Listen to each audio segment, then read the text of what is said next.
Hi everyone! Before we get into this audiobook, I'd really appreciate it if you could hit the subscribe button and drop a like. It helps me out a lot as well as contributes a lot to the channel. Now, let's get into the story. I hope you enjoy. The bakery air, thick with sugary perfume and the ghost of spiced apples wrapped around Elara like a well-worn quilt. 18 candle flames high? Everyone. Before we get into this audiobook, I'd really appreciate it if you could hit the subscribe button and drop a like. It helps me out a lot as well as contributes a lot to the channel. Now, let's get into the story. I hope you enjoy. Hi, everyone. Before we get into this audiobook, I'd really appreciate it if you could hit the subscribe button and drop a like. It helps me out a lot as well as contributes a lot to the channel. Now, let's get into the story. I hope you enjoy. Trembled atop the chocolate extravagance, each tiny beacon mirrored in the depths of her hazel irises. Meadowsweet Bakery, usually a sanctuary before dawn, throbbed with birthday merriment. Ribbons of blush and azure looped across the ceiling, reflecting the beaming faces of gathered friends and neighbors. "A worthy wish this year, Elara," Martha Meadowsweet murmured, her hand a comforting weight on Elara's shoulder, her voice a soft melody. "It's a milestone." Daniel Meadowsweet, cheeks ruddy from pre-party bustle, winked.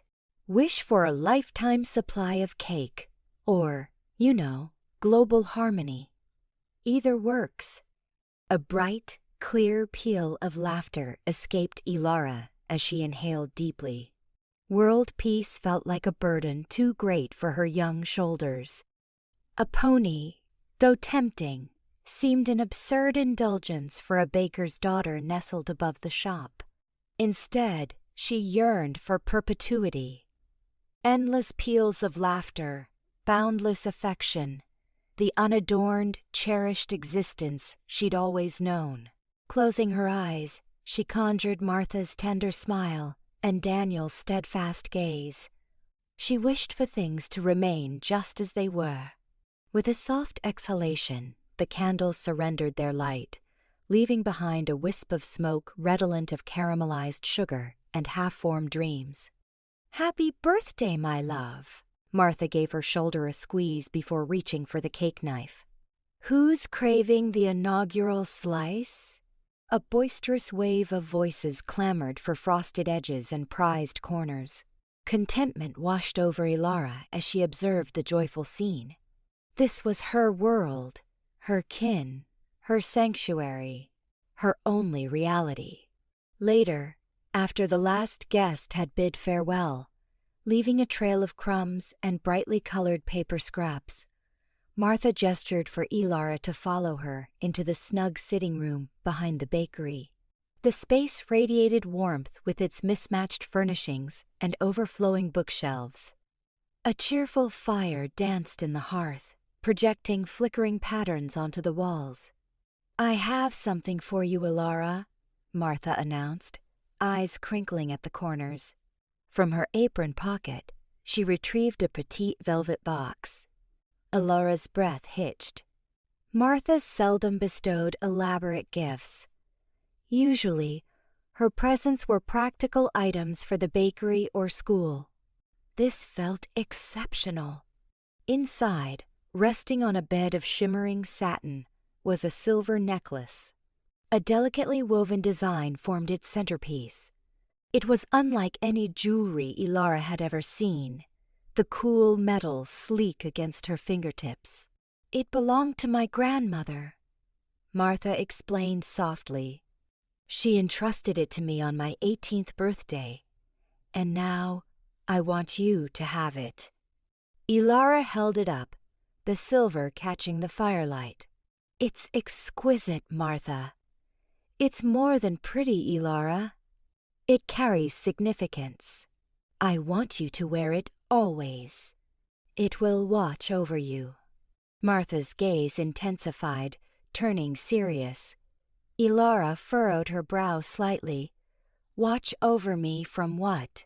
Martha hesitated, her eyes darting away briefly before meeting Elara's again.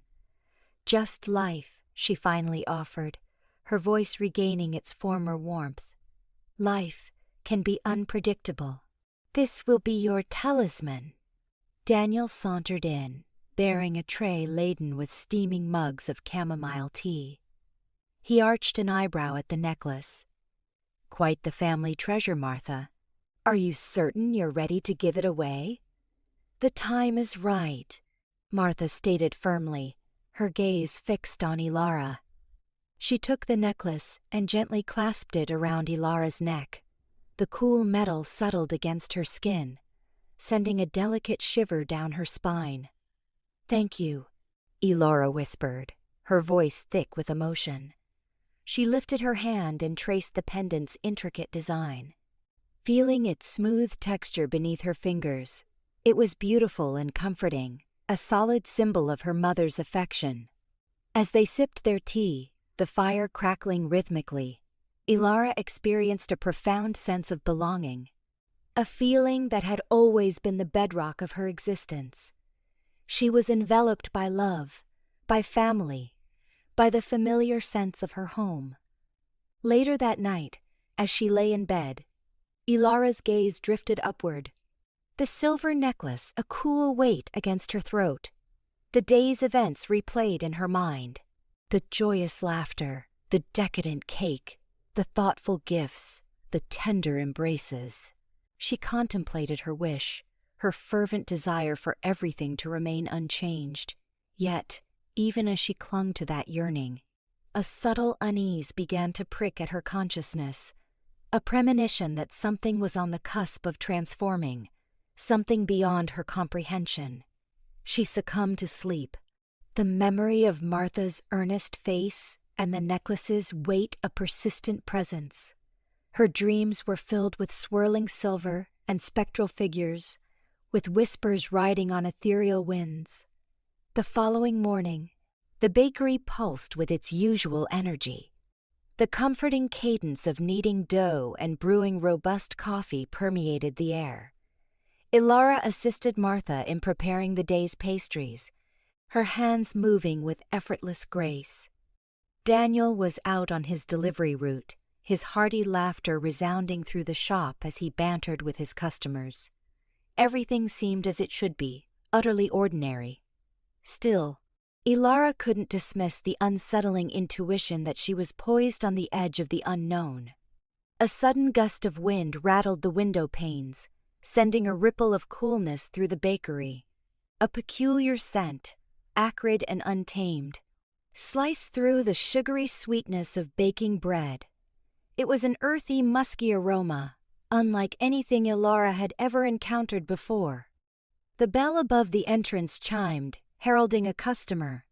Elara glanced up, expecting to see Mrs. Gable or Mr. Henderson, regulars who invariably ordered the blueberry muffins.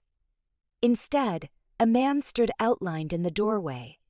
He was statuesque and commanding, with eyes that resembled liquid gold. He sported a black leather jacket, and his very presence radiated an unnerving energy that jolted Elara with a shot of adrenaline. He strode into the bakery, his gaze immediately locking onto Elara.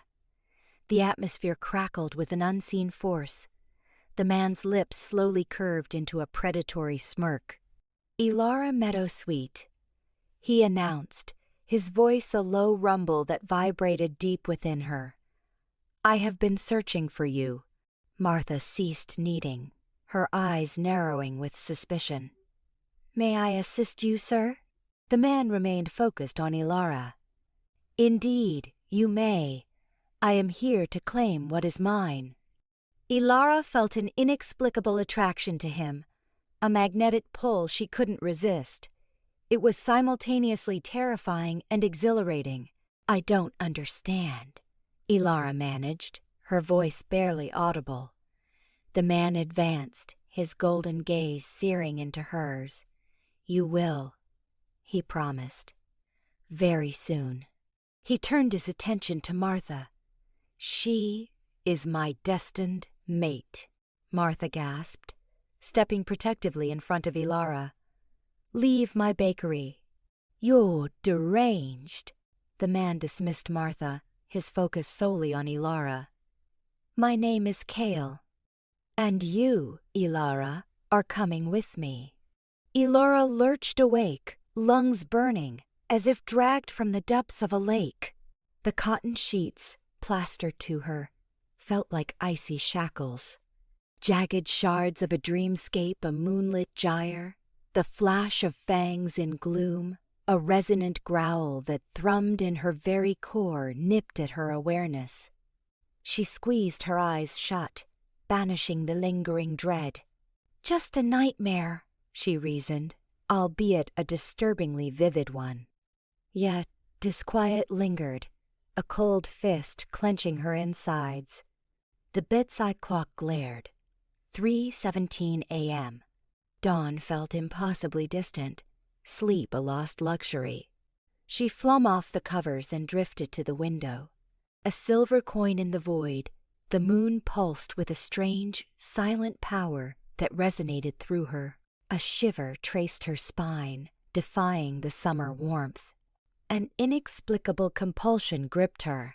She needed the outside, to breathe the crisp night air and lose herself beneath the lunar gaze. The pull was a near irresistible command. She dressed swiftly, in jeans and a well-worn tee. A moment's pause, then she snatched her battered sketchbook and charcoal from the desk, unsure why, but compelled. Slipping out proved simple. Her family slept on, oblivious to her inner storm. Across the dewy lawn she glided, bare feet cooled by the grass blades. The air, usually redolent with comforting earth and honeysuckle, now carried a feral tang. She gravitated toward the bordering woods, a playground familiar by day. Tonight, the forest breathed with a different sentience. Shadows danced, playing tricks of perspective. The rustle of leaves whispered secrets on the breeze. Reaching a moon-drenched glade, she found that the silvery light dripped through the canopy, painting an ethereal canvas. Settling onto a mossy log, she opened the sketchbook and uncapped her charcoal. Her hand moved with a will of its own, images surging forth with startling clarity. Conscious thought dissolved. Something else guided her, channeling energy through her. Wolves. Inexplicably, wolves dominated the page. Powerful creatures with dense fur and piercing gazes, they coursed through spectral forests and lifted their voices to the sky in primal lament. Hours melted away in a trance. Charcoal blurred across the page, creating a symphony of dark and light. Each stroke felt like excavating a buried part of herself.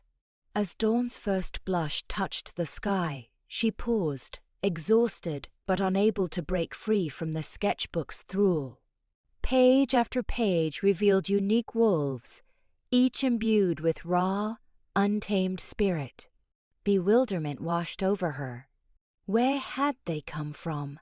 She'd never harbored any particular fascination, or seen a wolf in the flesh. Yet they filled her sketchbook, possessed her mind. She closed it, fingers tracing the worn leather. The silver necklace, a gift from her mother the day before, warmed against her skin.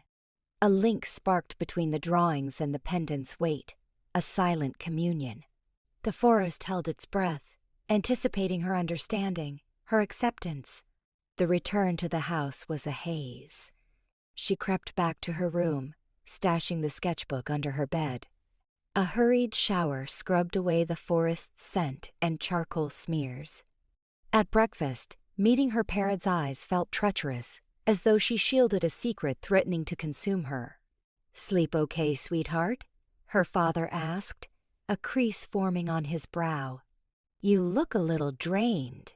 "Just tired," she mumbled, toying with her toast. "Couldn't sleep," her mother offered a knowing gaze. tinged with concern and anticipation. Elara couldn't decipher it. Throughout the day, the woof images haunted her. Chores became impossible, books unreadable. Each rustle, each shadow whispered their names.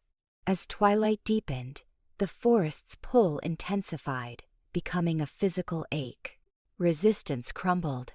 Feigning a walk, she stepped into the woods. Fear and confusion ebbed, replaced by exhilaration, a sense of belonging. The woods embraced her, welcoming her into its moonlit heart. She ran, light-footed, her heart a frantic drum. Destination unknown, she simply had to go. Something called to her. She found the clearing again, bathed in an almost painful silver radiance. And then she heard it. A howl. Long, mournful, utterly heartbreaking. It resonated through the woods, through her very being. She knew, inexplicably, it called to her. She stepped toward the sound, toward the unknown. The silver necklace pulsed like a beacon in the night. Another howl answered, closer this time, then another, until the forest surged with a chorus, a symphony of the wild. Fear vanished, replaced by a sense of coming home. A twig snapped behind her. She spun, heart hammering. Kael stood in shadow, eyes glowing with an unnatural intensity. He seemed different tonight. Feral, almost lupine. The air crackled around him, prickling her skin. He stepped forward, and she saw it. A fleeting shadow, just a glimpse, but enough. Emerging from the darkness behind him were wolves. Immense, powerful, their eyes mirroring his. Beautiful, terrifying, mesmerizing. Kael held out his hand, his expression enigmatic. "Elara," he said, his voice deep and resonant. "It's time." The chime above Meadowsweet Bakery's entrance tinkled, a melody Elara knew intimately. Yet this iteration possessed an unsettling edge, a discordant note that stirred her unease. Glancing up from the sugar cookies she ornamented, her hand stilled. He dominated the threshold, not with fanfare, but with an undeniable magnetism. Towering and powerfully built, crowned with raven hair and possessing eyes like sharpened granite, he resembled a figure hewn from the ancient woodlands encircling the village. Kael. The wolves had whispered his arrival. Anxious, her pulse throbbed against her sternum, a frantic rhythm in the bakery's tranquil atmosphere. He moved with surprising litheness given his stature, his gaze absorbing the familiar comfort of the space, the checkered cloths, the laden display shelves, the welcoming scent of baking bread. Then, his focus landed on her. This wasn't a casual assessment, but an intense, probing inspection that seemed to peel back her carefully constructed facade. A tremor skittered down her spine, a sensation both alarming and thrilling. An irresistible force beckoned, resonating within her very core. It was visceral, instinctive, utterly consuming. "Can I help you?" she asked, her voice a mere breath. She loathed the tremor in her tone, the discomposure radiating from his intense scrutiny. He offered no immediate reply, continuing to observe her, his expression an enigma. Martha, emerging from the kitchen with a tray of warm sourdough, halted abruptly, suspicion clouding her features as she appraised the newcomer. Protective instincts flared. Any perceived threat to Elara would face her formidable resolve. "I'm looking for Elara Meadowsweet," Kael finally stated, his voice a deep, resonant timbre that seemed to vibrate through the floor. The way he pronounced her name, imbued with a significance she'd never encountered, sent a fresh surge coursing through her. It felt like a claim, a staking of territory delivered with an almost imperceptible finesse. "I'm Elara," she managed, her voice gaining a touch more steadiness, though her heart continued its frantic cadence. As he advanced, shrinking the space between them, the aroma of pine and damp earth filled her senses, a scent both intoxicating and disturbingly untamed. "We need to talk," he declared, his gaze unwavering. Martha intervened, positioning herself between Elara and him, her hand resting protectively on Ilara's arm. "And who are you?" she demanded, her voice sharp with apprehension. Kael directed his attention towards Martha, his expression softening slightly. "My name is Kael Ironwood," he replied, his tone respectful yet firm. "I assure you, I intend no harm. I simply need a moment alone with Elara." "Whatever you have to say, you can say it in front of me," Martha countered, her eyes still narrowed to slits. Elara squeezed Martha's hand in reassurance. "It's all right, Martha. I can manage this." She knew avoidance was futile. This magnetic pull wouldn't simply dissipate. Martha hesitated, her gaze darting between them before reluctantly ceding ground. "Fine," she conceded, her voice laced with caution. "But I'll be right here." Elara guided Kael to a secluded table, shielded from the prying eyes of other patrons. Unspoken tension coiled in the air, thick and palpable. "What is it you want?" she asked, cutting directly to the core. He settled back in his chair, his gaze never leaving her. "I know what you are, Elara," he revealed, his voice low and gravely. Her breath hitched. "What I am?" she echoed, feigning ignorance even as apprehension blossomed within her. "You're one of us," he confirmed, his eyes searching hers. "A werewolf." The word lingered between them, weighty and undeniable. A wave of vertigo washed over Elara, the room momentarily tilting. She had harbored suspicions, fueled by nightmares, symbolic drawings, and the forest's undeniable allure.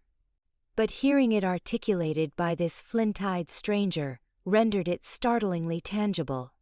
"I don't know what you're talking about," she countered, her voice betraying a slight tremor. He didn't challenge her denial, but his expression conveyed his skepticism. "You will," he assured her, his voice gentle but resolute. "You can't suppress your true nature forever." He rose, his towering physique dominating the confined space. "I'll be in town for a while," he stated. "Find me when you're ready to embrace the truth." He pivoted and moved toward the exit, each step exuding power and command. Reaching the doorway, he paused, glancing back at her one last time. "And Elara," he murmured, his voice barely audible, "you're mine." Then he vanished, leaving Elara shaken and breathless, the bell above the door emitting a final unsettling jingle. Martha hastened to her side, her face etched with worry. "What did he say?" she pressed, her voice trembling with concern. "What did he want?"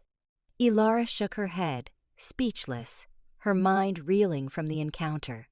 She knew irrevocably her life would change.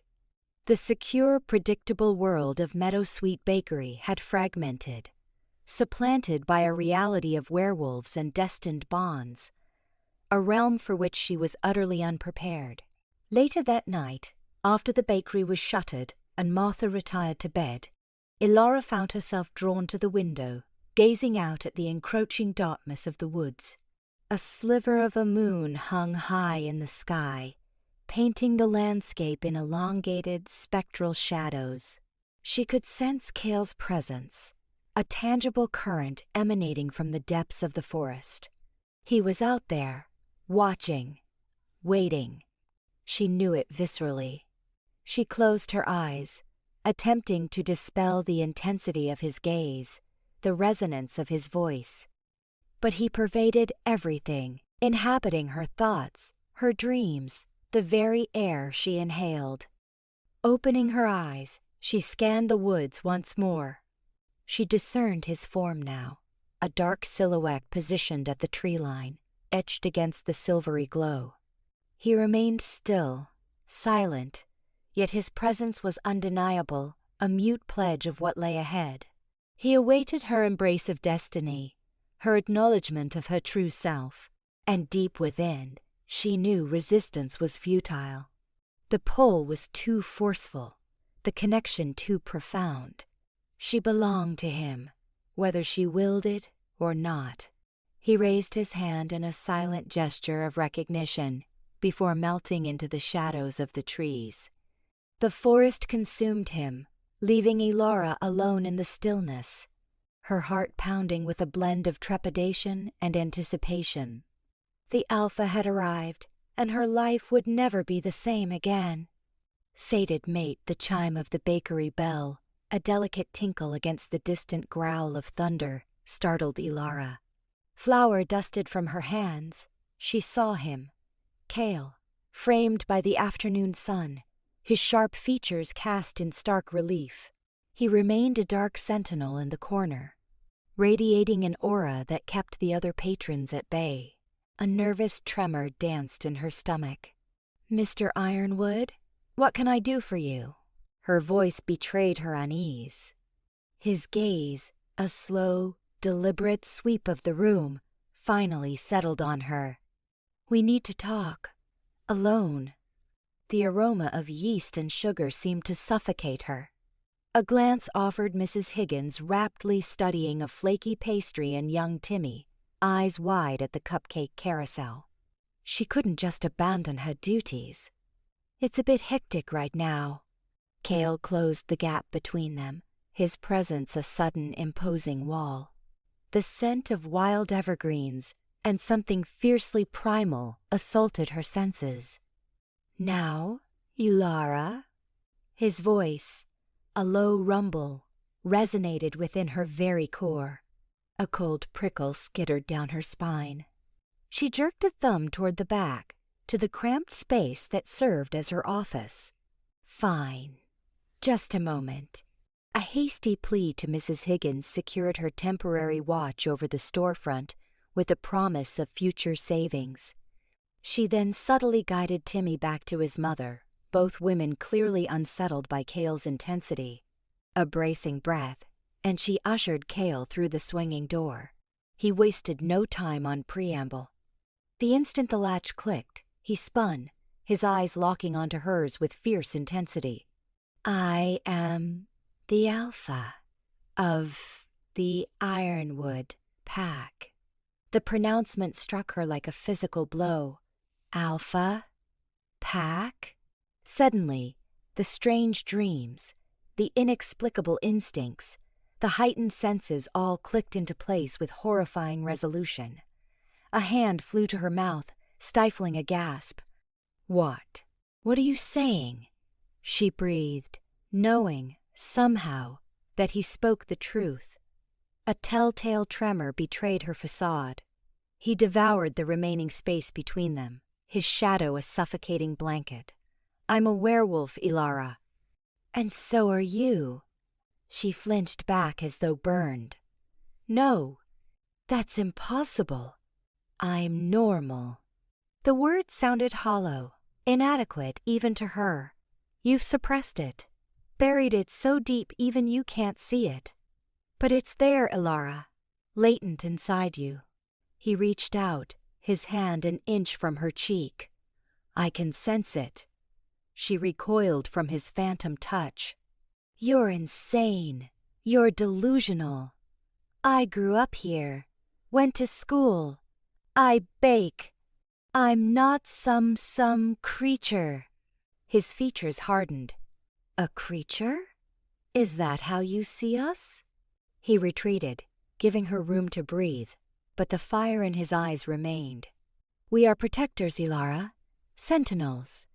We are bound to this earth, to its inhabitants." "But I'm not one of you," she insisted, her voice climbing in pitch. "I'm human. I have to be." Kael shook his head sadly. "You are more than human, Elara. Far more. He paused, his gaze softening imperceptibly. You are my fated mate. The declaration hung leaden in the air, thick with unspoken meaning. Fated mate. It felt like something plucked from the pages of pulp fiction. Not her life. Absolutely not her life. That's ridiculous. There's no such thing. There is. There is, he stated, his voice unwavering. Among werewolves, the bond between fated mates is the strongest force in existence. It's a connection woven by the moon, by instinct, by destiny itself. Destiny? Elara scoffed. I don't believe in destiny. I believe in choice. And I choose to believe you're mistaken. I am never wrong about this. A primordial light blazed in his eyes. From the instant I saw you, I felt it, the tug, the undeniable resonance. It's not something you can ignore, Elara. Something you can deny forever. I can deny it, she snapped, crossing her arms defensively. And I don't feel any tug. I don't feel any connection, aside from perhaps a mild irritation that you're disrupting my perfectly ordinary existence with your delusions. Kael's jaw tightened visibly. The bond intensifies with proximity, with acceptance. You've been stifling your true nature for so long that you've numbed your senses. But it exists, Elara, patiently waiting to be unlocked. Well, I'm not interested in being unlocked, she retorted. I like my life as it is. I cherish my bakery. I value my friends. I don't need some alpha werewolf telling me who I am or what my so-called destiny is. He took another step, invading the space she thought she controlled. It's not merely about needs, Elara. It's about essence, about potential. He lowered his voice, his breath a warm caress against her ear. You're an Ironwood, Elara. You belong with me. Her breath caught in her throat. The scent of him, the sheer raw power emanating from his being, was overwhelming. It was intoxicating, and she hated it. She hated that he held this sway over her, that he could awaken something dormant within her. Get out, she managed, her voice shaky. Get out of my bakery. Get out of my life. For a long moment he remained motionless, his gaze probing hers, searching for any flicker of recognition, any hint of yielding. Then, with a sigh that seemed burdened by eons, he relented. This isn't over, Elara, he declared, his voice a low, simmering threat. I am your alpha, and you are my fated mate, whether you accept it or not. He turned and stalked out of the office, leaving her trembling in his wake. The chime of the departing bell echoed through the bakery, a mocking reminder of normalcy. Elara collapsed onto the worn office chair, her legs suddenly unreliable. The room swam before her vision. Werewolf, alpha, fated mate. The words reverberated through her mind, a cacophony of disbelief and burgeoning fear. Her life, her meticulously constructed, perfectly ordinary life, had just been irrevocably shattered, and she hadn't a clue how to begin picking up the fragments. Proof of the beast proof? The word escaped Elara like a fractured sob, revealing the precarious state of her self-control. You stroll in here, spout some fantastical drivel, and expect me to swallow it whole? That I'm a werewolf? That we're destined companions? A sharp, mirthless sound, her laughter, bounced off the bakery's quiet walls. Kael's features tightened into a rigid mask. He closed the distance between them, and a woodsy aroma, laced with something primal and feral, invaded her senses. His presence radiated potent energy, a palpable force that urged her retreat toward the comforting predictability of her flower-dusted domain. I understand your skepticism, Elara. This is a considerable revelation. An understatement rivaling the Grand Canyon, she retorted, arms crossed defensively. I run a business, maintain a life, a blissfully ordinary life, before you barged in with your delusions of lupine royalty. It's not a delusion, Kael countered, his tone a low, unwavering current. It's an inherent truth. A truth concealed from you, but one that can no longer remain hidden. Oh, I can bury my head in the sand just fine. She snapped back, pivoting to feign interest in cleaning the spotless counter, anything to evade his piercing gaze. Leave, and I'll reclaim my blissfully ordinary life as if this encounter never transpired. He remained rooted to the spot. I can't do that, Elara. Our bond is a figment of your imagination, she interrupted, her voice climbing. A hormonal surge, a misinterpreted cosmic alignment, anything but this. A sweeping gesture encompassed the space between them. So, if you insist on this charade, then prove it. Convince me you're not some escapee from an asylum, that werewolves are actually a thing. Transform. Right here, right now. Morph into your wolf. Kael's jaw became granite. Transformation isn't a parlor trick, Elara. It's a visceral, untamed act. Then indulge me this parlor trick, she pressed, the words a gauntlet thrown. Humor me, or be gone, her defiant gaze locked onto his. She didn't credit his story, not truly. Surely, this was some elaborate, deranged jest. Yet, a minuscule, insidious seed of doubt had taken root, nourished by each syllable, by the intensity of his compelling stare. He scrutinized her, his expression inscrutable.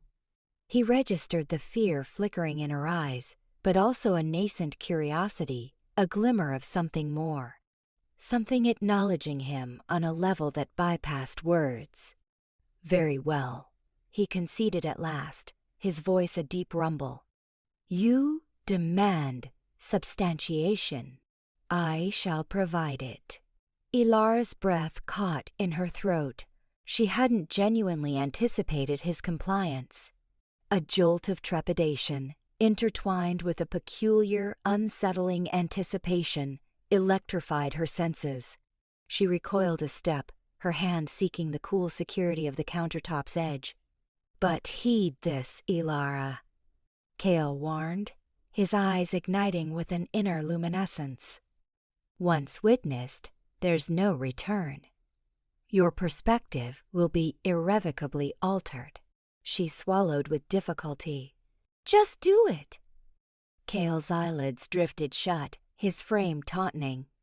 A guttural growl emanated from his depths, vibrating through her very bones. The bakery air crackled with raw power, a tangible force that raised gooseflesh on her arms. Helpless, she observed as his muscles convulsed and rearranged beneath his skin. The sickening symphony of bone cracking and resetting filled the silence. His features stretched and morphed, his jaw widening, teeth elongating into predatory fangs. His hams contorted into powerful paws, claws springing forth like polished obsidian. It was a brutal, agonizing metamorphosis, a ferocious reshaping of flesh and skeleton. Elara gasped, covering her mouth to suppress a scream. The pine scent intensified, melding with a musky, bestial odor that choked the air. Kael's clothing rent and shredded as his body ballooned, the fabric reduced to tattered streamers. The transformation was both repulsive and spectacular, a demonstration of unbridled strength that shattered her preconceptions. Then it ceased. Standing before her, in place of the man she knew, was a breathtaking wolf. Colossal, easily 7 feet at the shoulder, its fur the shade of midnight, sleek and lustrous. His eyes, mirroring Kael's intense amber, blazed with an internal fire. Intelligence shone within them, a knowing that transcended the animal form. This was Kael, And yet more. Something primal, something indomitable. Elara's mind struggled to process the spectacle. Her face drained of color, leaving her skin cold and slick. She stumbled backward, colliding with the counter. Her breath hitched and stuttered. It was impossible. A nightmare, a hallucination conjured by exhaustion and stress. Yet, the air thrummed with the scent of wolf, the creature too substantial, too present to be anything but authentic. A werewolf, occupying her bakery, erasing every certainty she had ever held dear. She opened her mouth, but her vocal cords refused to obey. Her throat constricted, paralyzed by astonishment. All she could manage was a fixed, wide-eyed stare of disbelief and creeping dread. The wolf advanced, his paws soundless on the tile. He lowered his massive head, testing the air, his unwavering gaze fixed on hers. A soft whine escaped him, a sound tinged with concern, a plea for understanding. But comprehension eluded Elara. Her world had splintered, her reality torn asunder. The carefully curated normalcy of her existence had vanished, replaced by a terrifying, incomprehensible truth. She was a werewolf, and destined for union with this creature. Tears blurred her vision. Her legs buckled, sending her crashing to the floor. The room swam, a dizzying vortex of fear and bewilderment. The wolf whined again, drawing nearer. He nudged her hand with his cool, wet nose, a tender act that belied his formidable size and power. Elara recoiled, snatching her hand away. She couldn't bear his touch, couldn't reconcile herself to the reality of his being. He embodied the beast, the darkness lurking beneath the veneer of civilization, the inescapable destiny she so desperately yearned to reject. "No," she whimpered, her voice paper-thin. "No, no, no." She squeezed her eyes shut, as if to banish the sight of the wolf, the truth of her own nature. She longed to awaken in her bed, sunlight filtering through the curtains, the comforting fragrance of freshly baked bread permeating the air. But this was no illusion. This was her new reality, and the nightmare had only just begun. Secrets of the past, the comforting aroma of spice and sweetness now stung Elara, each whiff a sharp jab at the memory of a life revealed as fiction. She paused in the bakery's doorway, the sterile gleam of stainless steel amplifying the inner pandemonium. Martha, her apron dusted white, peered up, a crease forming between her brows. Beside her, Daniel, usually a fountain of cheerful melodies, was somber. "Honey, what is it?" "You look utterly shaken," Martha murmured, anxiety coloring her voice. Elara's words choked in her throat. The monstrous image of Kael's transformation seared her memory. I need answers. About who I really am." Daniel moved closer, his large hands offering silent reassurance on Martha's shoulders. "Anything, sweetheart. You know we're here." Elara inhaled deeply, the familiar scent of yeast failing to soothe her fraying nerves. How did you find me?" An almost palpable tension tightened the air. Martha's hands stilled, while Daniel's grip on her shoulders tightened minutely. The silence stretched, a suffocating blanket. Finally, Martha's voice, a mere thread, broke through. "Elara, we always intended to tell you. We just struggled to find the right words." "Tell me what?" she urged, her heart hammering a frantic rhythm against her ribs. "That everything I thought I knew is a lie?" Daniel sighed, a sound steeped in regret. "We adore you, Elara. Nothing can ever diminish that." "Then give me the truth," Elara pleaded, her voice cracking with emotion. "Please, Just tell me." A silent exchange passed between Martha and Daniel, ending with his tight-jawed nod. Martha faced Elara again, her expression a poignant blend of affection and sorrow. "We discovered you near Blackwood Forest," she began, a tremor in her tone. A tiny infant, wrapped in a simple blanket.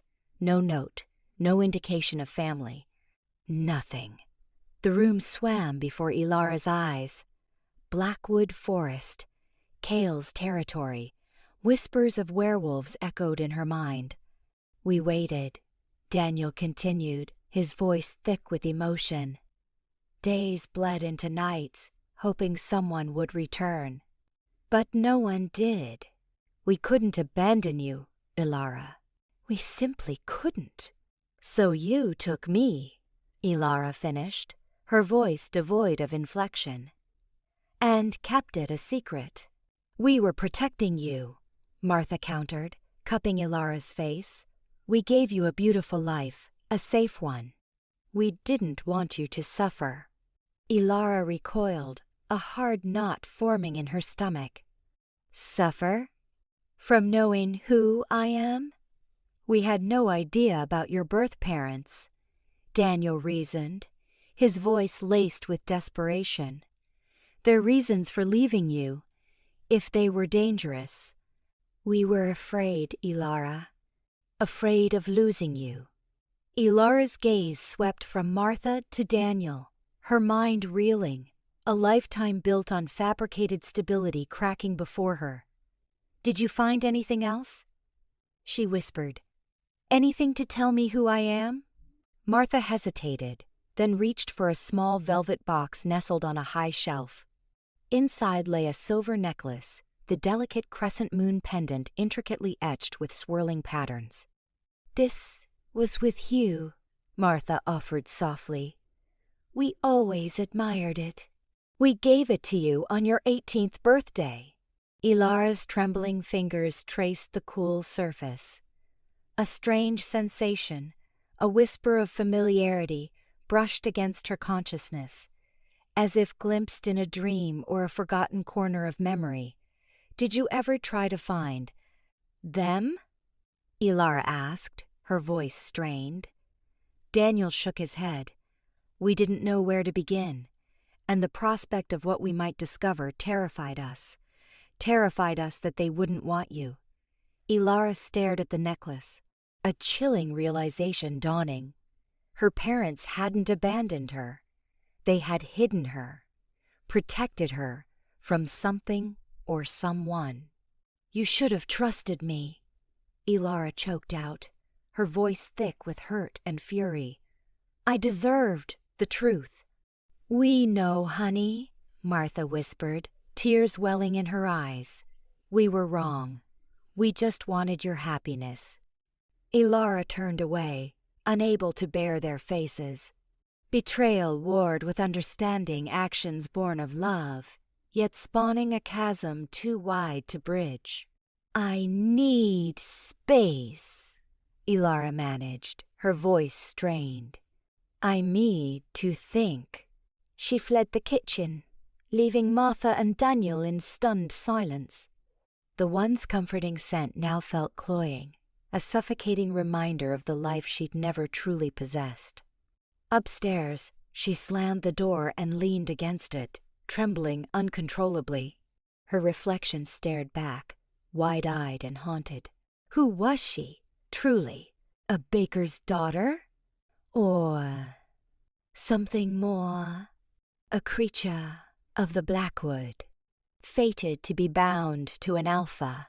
The necklace, cold against her skin, felt like a tether to a past she couldn't grasp, a future she couldn't avoid. Caught between worlds, identities blurred, she felt lost. The weight of secrets, lies, and the unknown threatened to shatter her. She crumpled to the floor, the chill of the wood mirroring the icy dread seizing her. Her human existence, the bedrock of her reality, was crumbling to dust, revealing a darkness she had never suspected. And in the encroaching shadows, She imagined the distant cry of a wolf, calling her home. Into the wild, the silver crescent moon pendant shimmered faintly on the nightstand's time-worn surface, a cold contrast to the inferno blazing within Elara. It was a mute witness to the life she'd believed in, now shattered beyond recognition. The mirror above reflected a stranger, a girl poised on the brink of a reality she couldn't have conceived, her eyes betraying a fragile hope warring with raw terror. Kael's transformation replayed in her mind. The unleashed might, the feral intensity both repulsive and alluring. Compounding her confusion was the inexplicable pull, a visceral connection that resonated whenever he was close. She loathed this inexplicable draw to a near stranger, an embodiment of everything she dreaded. Yet, its presence was undeniable. She turned towards the gradually brightening sky, dawn painting the horizon in gentle strokes of rose and gold. Soon, Kael would arrive. He'd granted her this solitary night to confront the truth, to contemplate her choices. And still, uncertainty gnawed at her. A gentle rap echoed at the door. Martha's voice, thick with concern, filtered through. "Elara, dear, are you up?" Elara inhaled deeply, summoning resolve. "Come in, Mom." Martha entered, her gaze immediately seeking Elara's. Daniel lingered behind her, his usual cheerfulness replaced with a grave demeanor. "The bakery would suffer a delayed opening this morning. We understand if you need more time," Daniel offered softly, his voice heavy. "You don't have to do anything you don't want to, Elara. We'll keep you safe." Elara's throat constricted. Safe from what, though? From her own nature? From the revelations she'd received? From Kael? "Safe how?" she rasped, the question a mere breath. "You guarded this secret my entire life. You lulled me with bedtime stories, not warnings about creatures from nightmares that stalk the shadows." Tears welled in Martha's eyes. "We believed it was for the best, darling. We wanted you to have a typical happy existence, far removed from all of this. But it wasn't my decision, was it?" Elara's voice cracked with pain. "You denied me that choice." Daniel reached towards her, an offering of comfort. "We never intended to hurt you, Elara. Please believe us." She recoiled, the sting of their deception still too fresh. "Kael says he claims I'm his destined mate, that I belong with his kind." Martha recoiled slightly, a flash of apprehension etching her features. "Don't listen to him, Elara. He's a danger." "And what about me, Mom? Am I a danger as well?" Elara's voice grew, teetering on the edge of hysteria. "Because I'm lost. I don't know who I am anymore." Silence descended, thick and suffocating, broken only by Elara's shallow breaths. Finally, she broke the quiet, her voice a mere thread. "I have to leave. I need to see this pack. I need some understanding." Martha gasped, shaking her head vehemently. "No, Elara, please, don't. It's not secure." "But staying here is equally unsafe," Elara retorted, a nascent strength infusing her tone. "Not anymore. I need answers, and they aren't here." As the sun crested the horizon in full glory, Kael arrived. He remained on the porch, his presence practically humming with restrained power. He made no move, no encroachment. He simply waited, an imposing figure in the morning light. Elara emerged from the house, her silver pendant catching the sun's rays. Martha and Daniel stood framed in the doorway, their expressions a study in worry and sorrow. She paused, turning back towards them. "I can't predict what will happen," she confessed, her voice trembling. "But I have to pursue this. I have to discover my identity." Stepping off the porch, she walked toward Kael. He tracked her approach, his expression unreadable. Once she reached him, he gave a curt nod. "Are you certain about this, Elara?" he inquired, his voice a deep rumble. She hesitated, a tremor of fear coursing through her. But she met his gaze head-on, her own reflecting a fragile blend of trepidation and determination. "I have to be." A flicker of something like relief briefly illuminated his features. "Then we'll go." He directed her towards a sleek obsidian SUV parked nearby. Near the vehicle stood 2 additional figures. Both were imposing in stature, their eyes scrutinizing her with a guarded intensity. Kael introduced them as Gareth and Bronwyn, members of his pack. Gareth, a hulking man with a close-cropped haircut, offered a brief nod of acknowledgement. Bronwyn, a lean woman with keen azure eyes, offered a hesitant smile. As Elara settled into the back seat, Kael twisted to face her. "My territory is unlike anything you've ever encountered," he admitted, his voice gentler now. "But I promise, I will protect you." His words offered a measure of comfort, but she couldn't entirely dismiss the lingering unease. What about the bond?" she asked, her voice barely audible. "The fated mate thing?" Kael's jaw clenched. "We'll address it," he stated firmly. "I won't coerce you into anything you don't desire." The journey commenced. They departed from the familiar streets of her town, driving toward the boundless expanse of Blackwood Forest. As the trees thickened and the light dimmed, a sensation of foreboding washed over Elara. The temperature dropped, and the air filled with the rich fragrance of damp earth and evergreen. The landscape outside the window transformed from the known to the untamed. They drove for what felt like an eternity, deeper and deeper into the woods. Eventually, the SUV veered onto a narrow, twisting path leading to a clearing. In the heart of the clearing stood a large, modern lodge constructed from dark timber and stone. Plumes of smoke rose from the chimney, and a golden glow spilled from the windows. This was it. Silver Moon territory, Kael's domain, and, perhaps, the key to her destiny. Stepping from the vehicle, Elara experienced a rush of exhilaration mingled with dread. The atmosphere thrummed with invisible energy, and the distant calls of wolves echoed through the trees. She'd left the familiar world behind. She was now in the wild, surrounded by creatures she barely understood, bound to a fate she never sought. She gazed at Kael, his eyes fixed on her. He extended his hand, and after a brief hesitation, she accepted it. His touch was warm and firm, an anchor in this alien landscape. Together, they approached the lodge, towards the unknown that awaited. Elara Meadowsweet, the girl who thought she was merely human, was about to venture into the wilderness and confront what she was born to do. Her journey had begun. Silvermoon Pack, the reek of resin and loam intensified as Kael veered the motorcycle off the asphalt, onto a barely there path. Elara gripped him tighter, stray wisps of hair lashing her cheek in the wind. A different sort of cold permeated the air now, an ancestral chill that bit deep, unlike any alpine crispness she knew.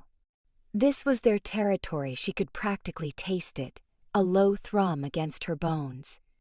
The track spilled into a clearing, revealing a community nestled deep within the ancient woods. Structures of rough-hewn wood and river stone melded with the natural world, plumes of smoke feathering from their chimneys. Figures paused, their gazes drawn to the approaching machine, a blend of curiosity and suspicion clouding their features. Kael killed the engine, its thunder dissolving into the susurrus of leaves. He dismounted and reached for Elara, his touch sending a surprising warmth through her. As she stood beside him, she felt the weight of their scrutiny, each pair of eyes a judgment. She felt vulnerable, painfully mortal, in this wild, untamed domain. A woman materialized from the group, her movements like liquid mercury, radiating authority. Tall and slender, with sharp, perceptive eyes the color of a stormy sea and darkly braided hair, her presence demanded attention. Elara knew instinctively she was someone important. "Kael," she greeted, her voice a polished shard of ice. "You've returned, and with company." Her gaze swept over Elara, impossible to read. "Lyra," Kael acknowledged, his voice resonating with unspoken power. "This is Elara. She's with me." A flicker of surprise crossed Lyra's face. "With you? In what capacity, Alpha? I wasn't aware we'd opened a bed and breakfast." Her stare sharpened, dissecting Elara. "She hardly looks like she belongs." Elara swallowed against a suddenly parched throat. She knew what Lyra saw. A girl in commonplace clothing, her skin pale from city lights, a jarring contrast against the sun-bronzed faces around her. She was an outsider, and Lyra's disapproval was palpable. "Elara is my mate," Kael declared, his voice firm, admitting no argument. The word hung there, a solid thing. A ripple of murmurs passed through the assembled werewolves. Lyra's composure cracked momentarily, replaced by disbelief. "Mate?" she echoed, her voice tight. "Are you certain, Kael? This reshapes everything." Kael's jaw hardened. "I am." Lyra circled Elara, a predator sizing up its quarry. "She's human, or appears to be. What possible advantage could she be to us? Does she even comprehend a situation she stumbled into?" I'm learning," Elara stammered, meeting Lyra's intense gaze as best she could. "I only learned about this recently," Lyra scoffed. "Recently? And now you're the Alpha's mate? Convenient timing. What are you running from, little human? What secrets do you harbor?" "Lyra, enough," Kael warned, a low growl rumbling in his chest. He moved closer, his hand a protective shield on Elara's back. "She is under my protection." Lyra raised a hand, her eyes still glued to Elara. "Very well, but don't anticipate a warm welcome. She'll have to earn her place, like anyone else." "Ah." She turned to Kael. "We need to talk, Alpha. The elders await." Kael nodded, his expression darkening. "I'll be there shortly. See that Elara is settled." He squeezed Elara's shoulder, a silent promise, before following Lyra toward one of the larger structures. Abandoned amidst the wary pack, a wave of anxiety crashed over Elara. She was an unwelcome presence, a foreign element, and their resentment was clear.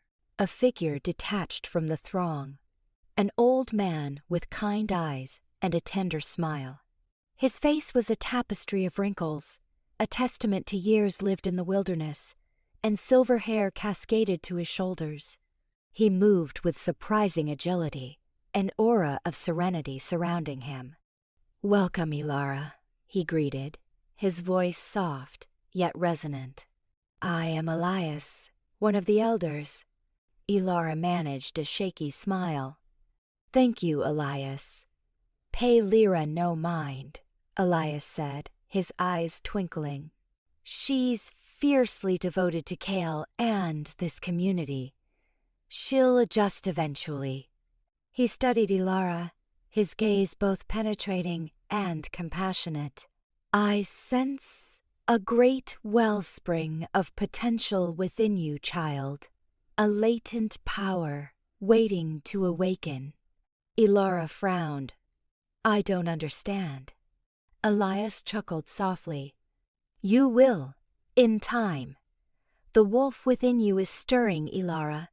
It will guide you. But you must also heed your own heart, that human spark that still burns within. The harmony between the two will shape who you become. He gestured towards a small cabin at the edge of the clearing. This will be your dwelling for now. Simple, yet comfortable. I'll have someone bring supplies. Thank you, Elara replied, a flicker of hope amidst the apprehension. Rest, child, Elias advised. Your journey has been long, and the days to come will be demanding. He offered another reassuring smile. But you are stronger than you know. Remember that.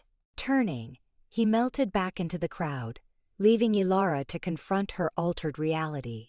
She walked toward the cabin, her limbs weighted with fatigue. Reaching the doorway, she glanced back at the pack, their eyes still fixed on her, their expressions guarded. She was an outsider, a human hurled into a world of werewolves, with a long road ahead before earning her place. But as she stepped inside, a flicker of resolve ignited within her. She would learn, she would adapt, and she would find where she belonged, even if that meant confronting her deepest fears. She was Elara Meadowsweet, the Alpha's chosen, and she would not yield. Ancient laws, the library air vibrated with a palpable antiquity. Sunlight, filtering through the tall, arched windows, painted the still room with dancing dust motes, yet barely touched the chill of the stone. Elias leaned back into the embrace of his time-worn leather chair, a kindly look in his eyes as he invited Elara to sit. By the entrance, Kael stood like a statue, his very posture a silent vow of security, though a subtle stiffness betrayed his discomfort. He was a predator accustomed to action, not hushed debate. Our laws, Elias began, his voice a deep, resonant timbre that echoed with age. Aren't mere dictates, Elara. They are the framework of our community, the very lifeblood that sustains it. He paused, his gaze probing. Hers. They're what distinguishes us from the feral creatures we risk becoming under the moon's sway. Elara's throat constricted, suddenly parched. And, if they're violated, consequences follow, Elias stated, his tone gaining an edge. Their severity aligns with the offense. Minor breaches invite fines, communal labor, graver sins treachery, homicide merit banishment, or worse. He left the threat unspoken, yet it hung in the air, oppressive and cold. Kael shifted, breaking the silence. Pack allegiance is paramount, the bedrock. It trumps ambition, even affection. His gaze darted towards Elara, then recoiled, a fleeting shadow crossing his features. A spark ignited within Elara. So, blind obedience is the expectation, even in disagreement? Elias chuckled warmly. Blindly? Hardly. We are not automatons. Though, dissent must be leavened with respect, aired internally, not paraded before outsiders. Unity fortifies us, Elara. Discord weakens. He reached for a hefty, leather-bound volume on a nearby table. The pages were faded with age, the text almost illegible in places. This is the Codex Luna, Elias elucidated, carefully unfurling its brittle pages. Within, you'll find the chronicle of our people, the laws, the traditions, everything requisite to comprehend our identity.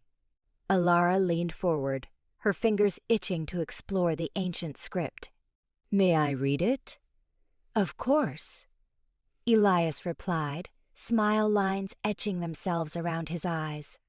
It's your due, as a member of this pack, and as Kael's chosen. Kael's reaction to that word was visible, a tightening of muscles. He strode further into the chamber, pausing by Elara's side. The Alpha bond, he stated, his voice rough-edged, is another law, potentially the most potent. It's non-negotiable, Elara, a binding. It forges a connection beyond your current understanding. Practically speaking, what does that entail? Elara queried, her heart hammering a frantic rhythm against her ribs. It signifies, Kael said, his eyes locking onto hers, that your pain echoes in me. Your joy, likewise. Your strength fuels mine. We are interwoven, Elara. Our destinies are now entwined. And should I reject it? Kael's jaw became granite. Rejection is impossible. The bond is sealed at the Alpha's claim. To sever it would be self-destruction. Elara recoiled, feeling ensnared. So, I'm left without agency? You possess agency in its navigation. Elias interjected smoothly. The bond acts as an amplifier. Love. Fidelity, but also animosity. Fear. It's a formidable instrument, Elara, prone to benevolence or malevolence. The weight of his words descended on Elara. She shifted her gaze from Elias to Kael, feeling crushed by the weight of their anticipation. An outsider, plunged into a world both unknown and frightening, now shackled to a man who was almost a stranger, and burdened by decrees she had not even digested. There is another matter, Elias said, his voice tinged with gravity. Regarding your lineage, Elara, that you must be made aware. Elara frowned, puzzled. My lineage? I believed myself just a human. You were raised amongst humans, Elias corrected, but your forebears were not. They were exceptional. Blessed. Blessed how? Blessed how? With healing, Elias responded, his eyes shining with fervent intensity. The Meadowsweet line was celebrated for mending injuries, easing suffering, accelerating natural recuperation. Some claim they even possess the power to reverse death. Elara stared, incredulous. Reverse death? That's impossible. Perhaps. Elias conceded, but legends rarely spring from nothing. The power may be latent within you, Elara, awaiting its moment to awaken. Kael moved to stand before her, his gaze piercing. Have you ever experienced anything akin to that? A surge of energy, a sense of well-being around someone wounded? Elara reflected upon her past, upon those times she instinctively knew how to console a friend, to the seeming easement of her grandmother's arthritis with a simple touch. She'd attributed it to empathy, a natural inclination to nurture. But what if it was more? I don't know, she stammered. I never considered it. It warrants exploration, Elias asserted firmly. Your gift, combined with your bond to Kael, it could render you a formidable force, Elara. A healer, a protector, a leader. The word echoed in the silence, weighty with implication. Leader. She, Elara Meadowsweet, a leader of werewolves? It was beyond the pale. A lover of books, coffee, and quiet moments. A stranger to battle, healing, command. Merely human. Or so she had been. But in this ancient library, encased by history and the intense stare of two formidable men, she knew that her life was forever altered. The laws, the bond, the bloodline, all elements of a destiny, not of her design, but now demanded her engagement. She focused on Kael, his face an impenetrable mask, then at Elias, his eyes alight with hope. A nascent resolve coalesced within her. Regardless of the unknown future, she would not yield. She would learn the laws, decipher the bond, and excavate the truth of her heritage. She would carve out a space for herself in this altered reality, even if faced with unimaginable perils. Not just survive, but thrive. I'll read the codex, Elara declared, her voice stronger than anticipated. I'll learn all I can. A fleeting expression of approval flickered across Kael's face. Elias offered a radiant, genuine smile. Excellent, he said. That is all we require. He paused, his gaze softening. Remember, Elara, you are not forsaken. We stand ready to guide, safeguard, and aid you in becoming who you are destined to be. The weight on her shoulders remained, but the emotion shifted from burden to challenge, a challenge she was now prepared to meet. An outsider's struggle, the earth became a blur of mottled greens and browns beneath Elara's frantic steps. Each breath was a painful rasp, the resinous tang of pines assaulting her nostrils. Around her, the pack flowed forward, their strides eating ground with impressive ease. She faltered, grabbing at a branch for purchase, the rough texture abrading her skin. A mere endurance run, this exercise felt like an impossible trial. Falling behind? Little human? Lyra's voice, a sharp barb, needled her from the rear. No need to look, that caustic tone was unmistakable.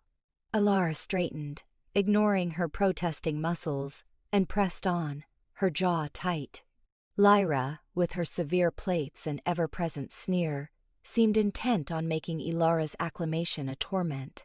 Every misstep, every blunder, was fodder for her scorn, a constant reminder of Elara's alien status. Keep pace, Lyra drawled, dripping condescension. Or shall we petition Alpha Kael for a piggyback?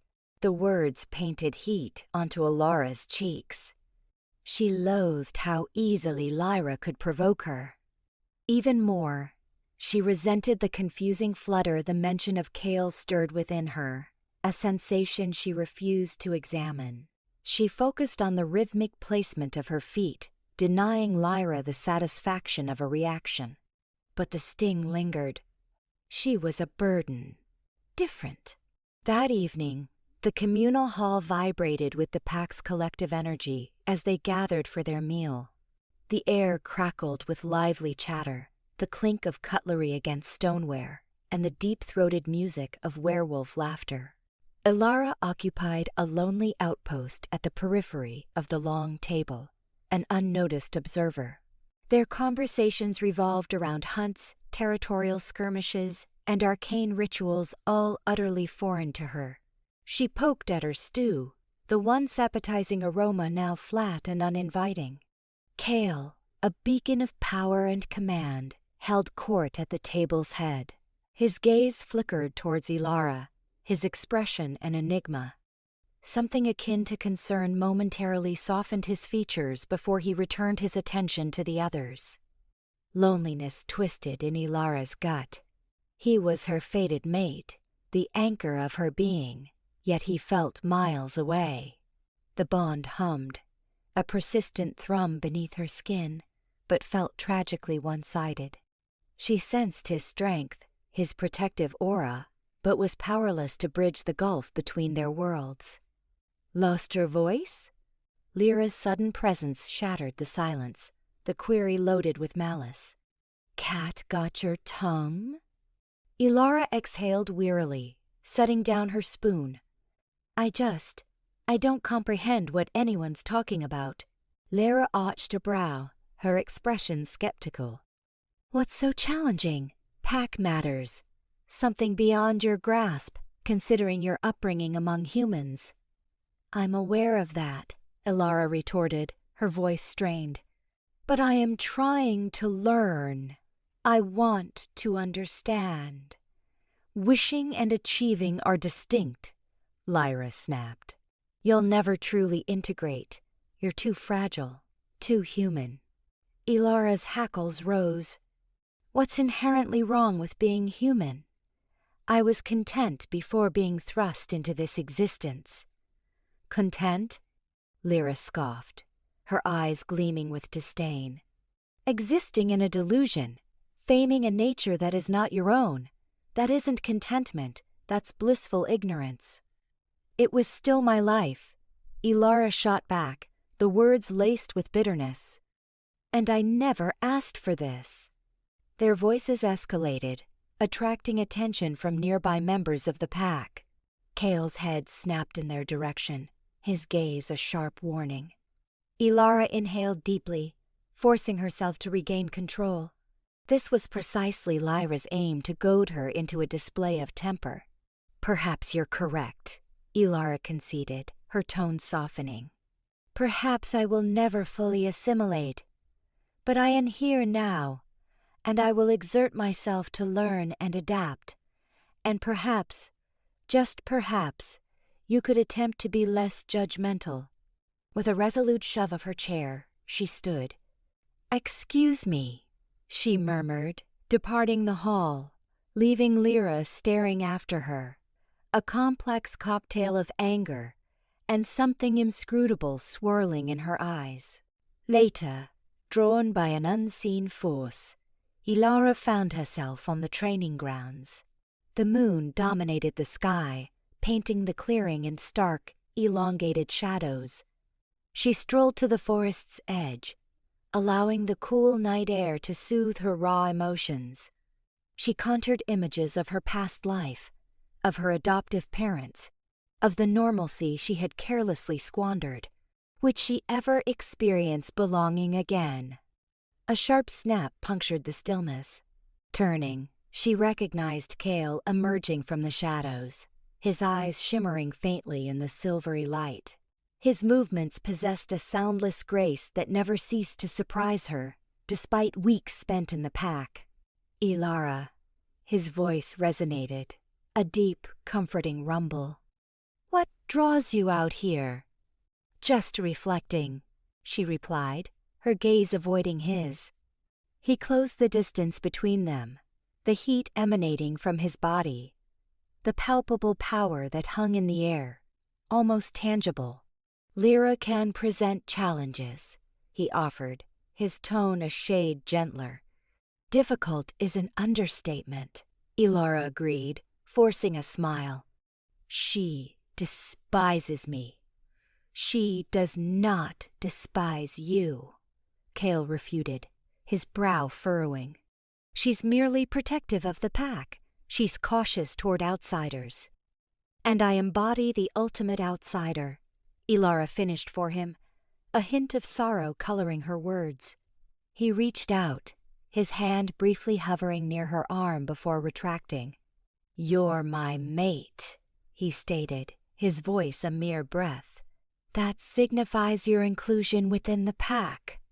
But I don't experience it that way," Elara confessed, her voice trembling. "I lack the knowledge of how to be a werewolf. I am ignorant of your traditions. I feel as though I'm constantly fumbling." He stepped closer, his gaze locking with hers. "You are progressing," he affirmed. "And I will provide assistance. We will all provide assistance." "But what if I am incapable?" Elara questioned, her voice laced with despair. "What if I lack the requisite strength? What if I do not belong here?" He reached for her again, this time capturing her hand in his. His touch ignited a spark of electricity within her, a visceral reminder of the unbreakable bond that linked them. His hand was a haven, warm and reassuring, his grip firm and grounding. "You possess the necessary strength," he asserted, his eyes holding hers captive. "You are my mate, and your place is here, with me." His words were a haven, a promise, but the shadow of doubt persisted, clinging to her heart. She yearned to believe him. She yearned to belong, but the gulf between her human past and her werewolf future felt insurmountable. Gazing into Kael's eyes, she understood that her journey had merely begun, and that the path ahead would be paved with trials and uncertainties. She could only hope that she possessed the strength required to navigate it. Shadowfang's challenge the air in the Silver Moon packhouse vibrated with a palpable tension, a disquiet that settled deep within Elara, unlike the usual cozy atmosphere emanating from the hearth. Kael stalked before the blaze, his silhouette a distorted dance against the rugged wall, mirroring the turmoil within. A rigid set to his jaw betrayed his inner state, his gaze twin abysses reflecting the leaping flames. Silence had been his only companion since the arrival of the messenger from Shadowfang, a bloodied raven, its claws clutching a single crimson-streaked feather. Beside him, Lyra's hand rested on her silver dagger, usually sharp eyes now glittering with possessive fury. The pack warriors, a silent cadre, honed their blades and rechecked protective symbols, their faces grim canvases of anticipation. The scent of wood smoke mingled with metallic tang, a primal perfume Elara now recognized as a herald of danger. Finally, Kael ceased his restless circuit, turning to address them, his voice a low growl that seemed to shake the very foundations of the room. "Ronin has cast down the gauntlet." The words sent a shiver crawling down Elara's back. Ronin. The name resonated with ominous weight.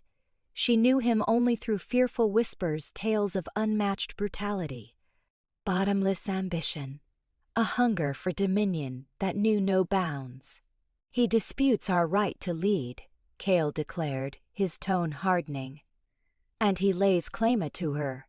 His gaze flickered towards Elara, a fleeting shadow of what might have been regret darkening his eyes.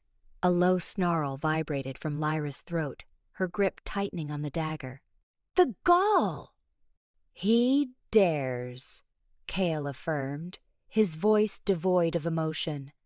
"He sees Elara's lineage as bolstering our pack, a strength he desires for his own. He believes her connection to me, coupled with her unique birthright, renders me vulnerable. He intends to exploit that perceived weakness." Nausea churned within Elara. She was the flashpoint. Her very existence, the blood in her veins, was the tinder threatening to ignite a war. Guilt, acrid and sharp, rose in her throat. She had yearned for normalcy, for quietude, but now found herself at the epicenter of a power struggle, a prize to be seized or surrendered. "What are his terms?" she managed, her voice a thread. A fraction of tenderness softened Kael's gaze as he met her eyes. "Trial by combat. He seeks to face me, and should he triumph, he claims the Alpha position and you. And you." "He won't win," Lyra spat, eyes blazing with fiery defiance. "We won't allow it." "Ronin is canny," Kael cautioned. "He will arrive prepared. We must be more so." He pivoted back to the assembled warriors, his voice regaining its authoritative timbre. "Double the border patrols. Strengthen the wards.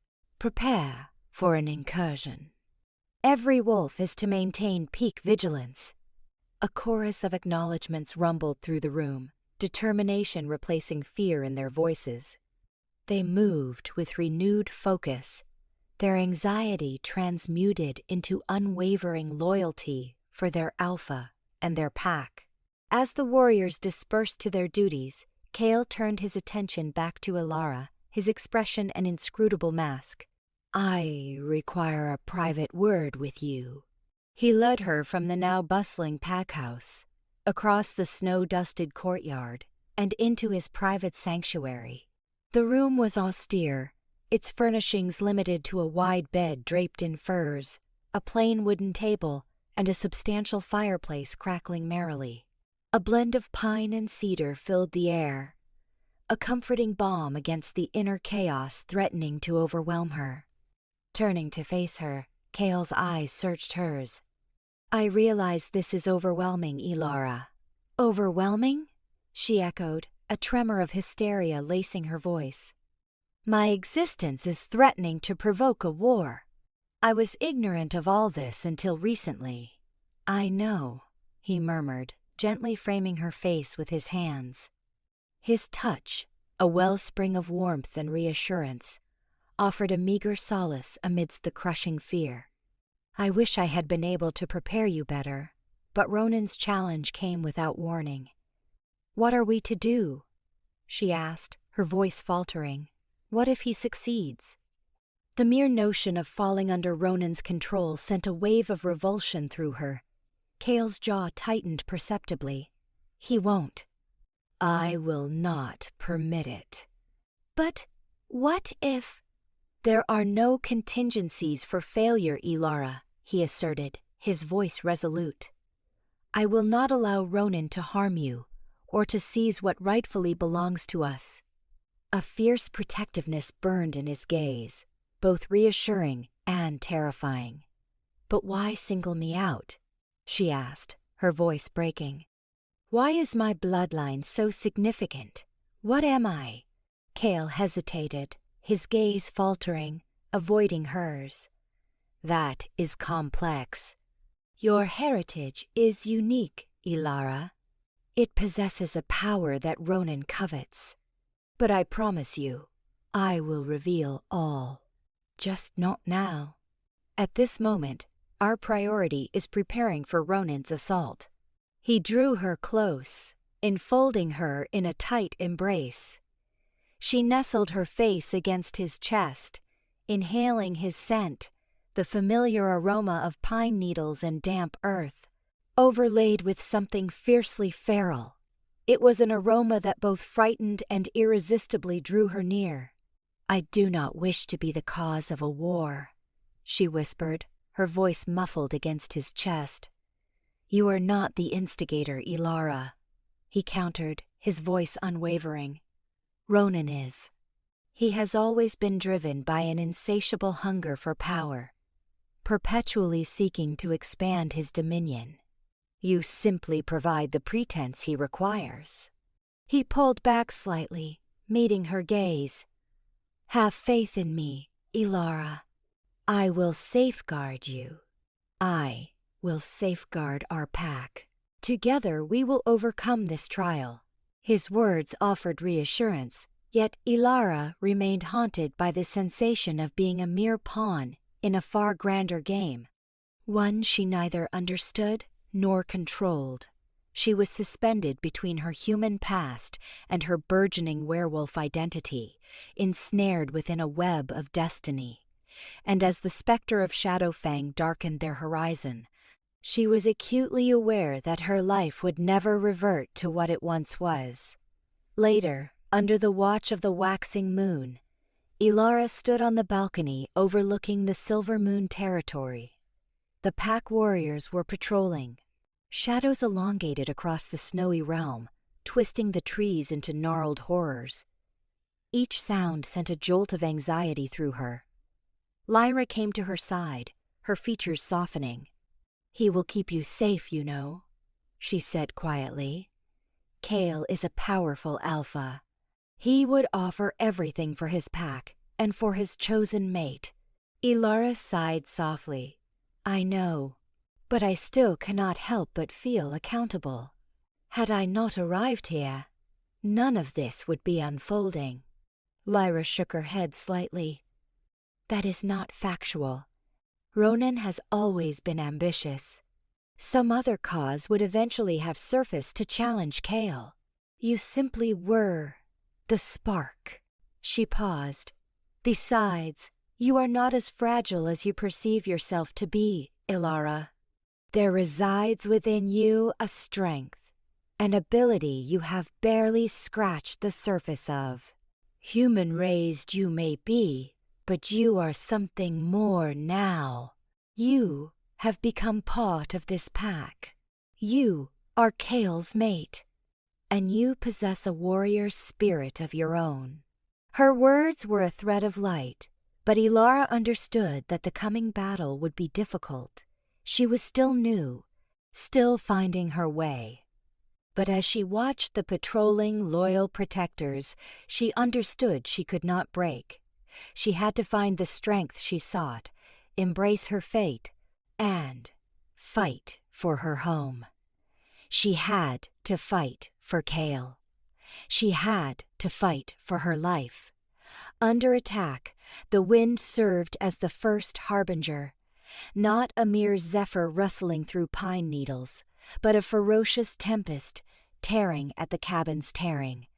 Defenses, laden with the reek of upturned soil and something untamed, predatory. Then came the cries, human voices abruptly silenced by bestial growls that resonated deep within Elara. Frozen at the window of Kael's dwelling, she witnessed a scene of carnage unfolding like a macabre painting illuminated by moonlight and painted in crimson. The Shadowfang pack had descended. They surged forward with frightening celerity, their shapes shifting in a dizzying dance between man and beast, overwhelming the Silvermoon territory's outer perimeter. Elara saw acquaintances transformed into combatants, Lyra, Gareth, even young Maya meeting the invasion with desperate valor. Claws slashed, fangs tore, and the air thrummed with the repulsive symphony of rent flesh and shattered bone. This was not the practiced, measured combat she'd previously observed. It was raw, untamed, and terrifyingly authentic. Kael appeared beside her, his face etched with grim resolve.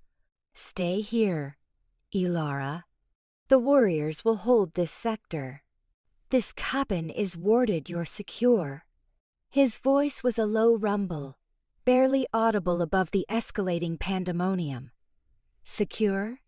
Elara retorted, the word leaving a bitter taste. "How can I be secure when they're risking everything for me? For all of us." She gestured wildly at the window, her pulse hammering against her sternum. "Your preservation is paramount," Kael stated, his hand closing around her arm with unwavering strength. "Ronin desires you alive. I won't permit him to claim you." "And what of them?" Elara demanded, gesturing once more to the desperate conflict playing out before them. "Are their lives simply disposable?" Before Kael could answer, a shattering impact reverberated through the structure. The wards, imbued with ancient power, flickered erratically, then exploded like shattered crystal. A colossal figure, easily 8 feet tall in its lupine guise, loomed in the doorway, its eyes burning with malicious delight. "Ronin." "Well, well," he grated, his voice a warped distortion of its former timbre. "Look what we've stumbled upon, the Alpha and his treasured human possession." Kael thrust Elara behind him, his features contorting into a feral mask. The change overcame him swiftly and violently, bones audibly cracking, muscles swelling as he morphed into a magnificent, fearsome wolf.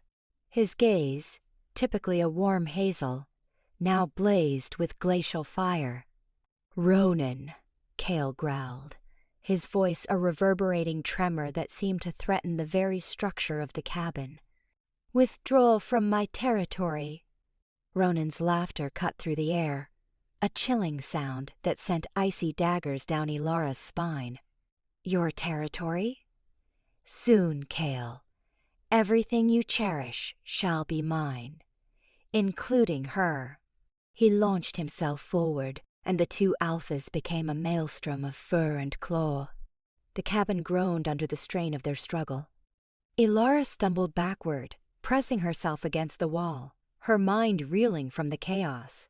This wasn't simply a territorial dispute. She was the object, the catalyst for this carnage. A wave of guilt threatened to drown her. The struggle continued, a savage ballet of dominance and fury. Kael fought with the tenacity of a trapped predator. But Ronin was implacable, his assaults fueled by a ravenous, insatiable ambition. Elara watched, aghast, as Kael was hurled against a wall, the impact echoing with sickening force. Ronin stalked toward him, triumph glinting in his eyes. "It concludes here, Kael," he snarled. "Your reign has ended." "No!" Elara shrieked, a primal sound erupting from the depths of her being. She didn't think, only that she couldn't allow Ronin to harm Kael. She surged forward, positioning herself between the two warring wolves. Ronan paused, his eyes narrowing into slits. So, the little human seeks to intervene? He chuckled. Very well. I shall make your demise swift. He raised a clawed hand, poised to strike. Elara tensed, squeezing her eyes shut, bracing for the inevitable. But it never came. Instead, an excruciating agony ripped through her, originating deep within and radiating outwards like wildfire. It felt as if every bone in her body was fracturing, reforming, twisting into something alien. She screamed, a sound of pure torture that resounded through the cabin. Kael watched, horrified, as Elara thrashed on the floor, her body convulsing uncontrollably. He knew what was happening. She was shifting. But the transformation was happening too quickly, with too much force. Something was triggering it, initiating the shift before she was ready. Elara's vision swam, the world fracturing into a chaotic swirl of color and light. She felt bones contort, muscles tear, skin prickle with the emergence of thick fur. Control evaporated, replaced by base instinct, raw, untamed longing. When the metamorphosis concluded, she stood on 4 legs, a creature driven by instinct and rage.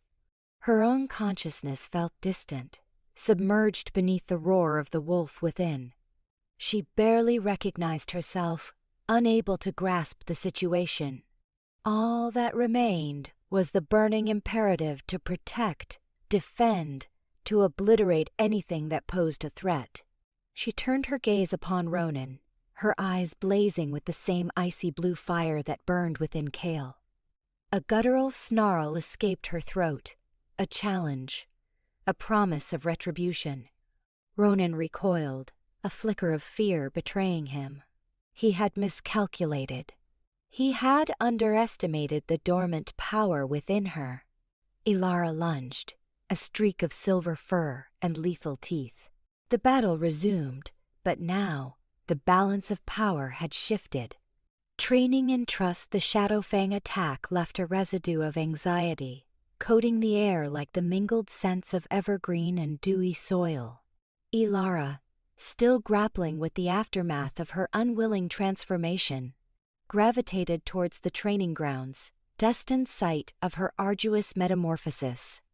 Kael approached, his presence a reassuring anchor amidst the inner chaos. "You were remarkable, Elara," he murmured, his voice a deep resonance that seemed to settle within her bones. Untamed, primal, yet remarkable. A shiver traced its way down Elara's spine. The memory of the excruciating change still sharp, the fracturing cartilage, the distension of flesh, the tidal wave of fury. That kind of remarkable terrifies me, Kael. I crave mastery. I need understanding. Her voice, barely a whisper, betrayed her apprehension. Kael's nod spoke volumes, his gaze conveying profound empathy. Then, we will dedicate ourselves to training, each day, until you harness the beast within with the same effortless grace as your breathing. He indicated a row of battered practice dummies, their straw innards spilling forth like eviscerated carcasses. First, discipline, conscious shifting, sustained form, and a seamless return to humanity without succumbing entirely to the animal. The initial days proved torturous. Elara fought a losing battle against the wolf's dominance, its essence clawing at the edges of her sanity. Involuntary shifts racked her body, transforming her into a snarling, thrashing hazard to herself and anyone nearby. Yet, Kael remained a constant, his presence a stabilizing force. He soothed her with gentle words, shepherding her through the ordeal, guiding her to envision the alteration, to embrace the power without being consumed. "Picture a gorge, Elara," he suggested one humid afternoon, as she strained to maintain her human shape, her nails carving trenches in the earth. The wolf is the torrent, potent and relentless. You are the canyon walls, resilient and steadfast, directing the flow, preventing inundation. Lyra observed from afar, arms folded, her features an enigma. After one particularly calamitous shift, where Elara had nearly cost Kael his limb, she approached. "You'll get him killed," she stated bluntly. "This isn't some parlor trick, Elara. This is our livelihood, our safety. Without control, you are a burden." Elara recoiled, the words striking with the force of a physical blow. "I'm trying," she choked out, her voice thick with despair. "I never asked for this curse." Lyra's expression softened almost imperceptibly. "I am aware. Still, this is now your reality. And Kael, he's wagering everything on your potential." A pause, then, "He sees an extraordinary quality within you." "Elara, don't undermine him." Lyra's pronouncement ignited a new fire within Elara. She persevered, enduring the ache, the frustration, the dread. Gradually, painstakingly, she began to assert command. She learned to anticipate the shift, to fortify herself, to channel the wolf's vigor. She discovered the intoxicating surge of strength, the amplified senses, the primal instincts that resonated deep within her soul. One evening, following an especially demanding exercise, Kael guided her to a secluded glade, where a delicate waterfall plunged into a pool of pristine water. The moon reigned supreme, bathing the scene in an ethereal luminescence. "Shift," he instructed, his voice calm. Elara hesitated, then closed her eyes, conjuring the gorge, the cliffs, the current of energy. She welcomed the transformation, embracing the wolf within. This time, it felt different. No resistance, no internal conflict. The shift unfolded smoothly, almost instinctively. She opened her eyes, now gleaming with golden ferocity, and met Kael's gaze. He offered a smile, radiant and sincere, crinkling the corners of his eyes. "Excellent. Now, run." No encouragement was needed. She bolted, her muscular legs propelling her through the woodland with astonishing alacrity. She relished the wind whipping through her pelt, the feel of the soil beneath her paws, the intoxicating essence of the hunt coursing through her veins. She was no longer Elara Meadowsweet, the human. She embodied the wolf, untamed and unburdened. Upon her return, breathless and invigorated, Kael awaited her. He extended his hand, and without a second thought, she reverted to human form, collapsing into his arms, the transition virtually imperceptible. "You achieved it," he murmured, holding her tight. "You mastered the shift." In the subsequent days, Elara continued honing her skills, testing her limits, unveiling the full scope of her capabilities. She realized that she possessed not merely augmented brawn and agility, but also an exceptional restorative talent. She could mend lacerations with a mere touch, alleviate suffering with a delicate stroke. Kael introduced her to the pack healers, imparting to her the complexities of werewolf anatomy and physiology. She practiced on injured pack members, leveraging her gift to expedite their healing. Her curative touch soon became renowned, garnering her the esteem and appreciation of the entire pack. One day she attended to a young wolf who had sustained a severe leg injury during a training bout. As she placed her hands upon the wound, she felt a surge of vitality coursing through her, a comforting warmth that eased the pain and accelerated the mending process. Lyra observed from a distance, her gaze penetrating. "You possess a gift, Elara," she commented, "a rare and commanding ability. You could prove a valuable asset to our clan." Elara raised her gaze, her eyes gleaming with burgeoning self-assurance. "I wish to be," she replied. "I want to contribute. I yearn to belong." The training sessions evolved beyond simple physical conditioning. Kael started instructing her on pack hierarchy, werewolf lore, and the intricate network of alliances and hostilities that define the supernatural world. He shared his insights, his experiences, his burdens. One night, as they sat by the embers of a dying fire, Kael divulged his past, the responsibilities he bore as Alpha, the self-denial he had embraced for the sake of his pack. Elara listened attentively, her heart heavy with the weight he carried. "It is a solitary existence, Elara," he admitted, his voice hushed. "Assuming the mantle of Alpha. It is a ceaseless struggle, a never-ending battle to safeguard those under your protection." Elara reached out and clasped his hand, her touch sending a subtle tremor through him. "You are not alone, Kael," she asserted. "I am here, and I am committed to staying." He met her gaze, his eyes brimming with an intensity of emotion she had not witnessed before. He drew closer, his lips gently grazing hers. The kiss began tentatively, then deepened, intensified.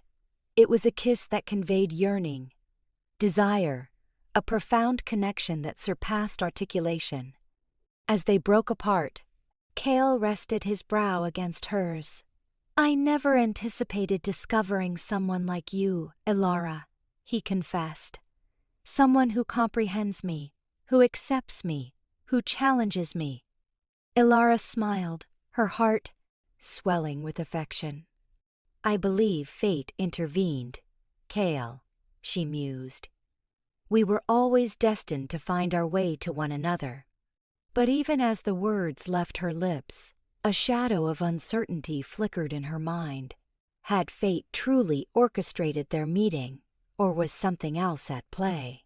Was she truly free to chart her own course, or was she merely a pawn in a much grander game?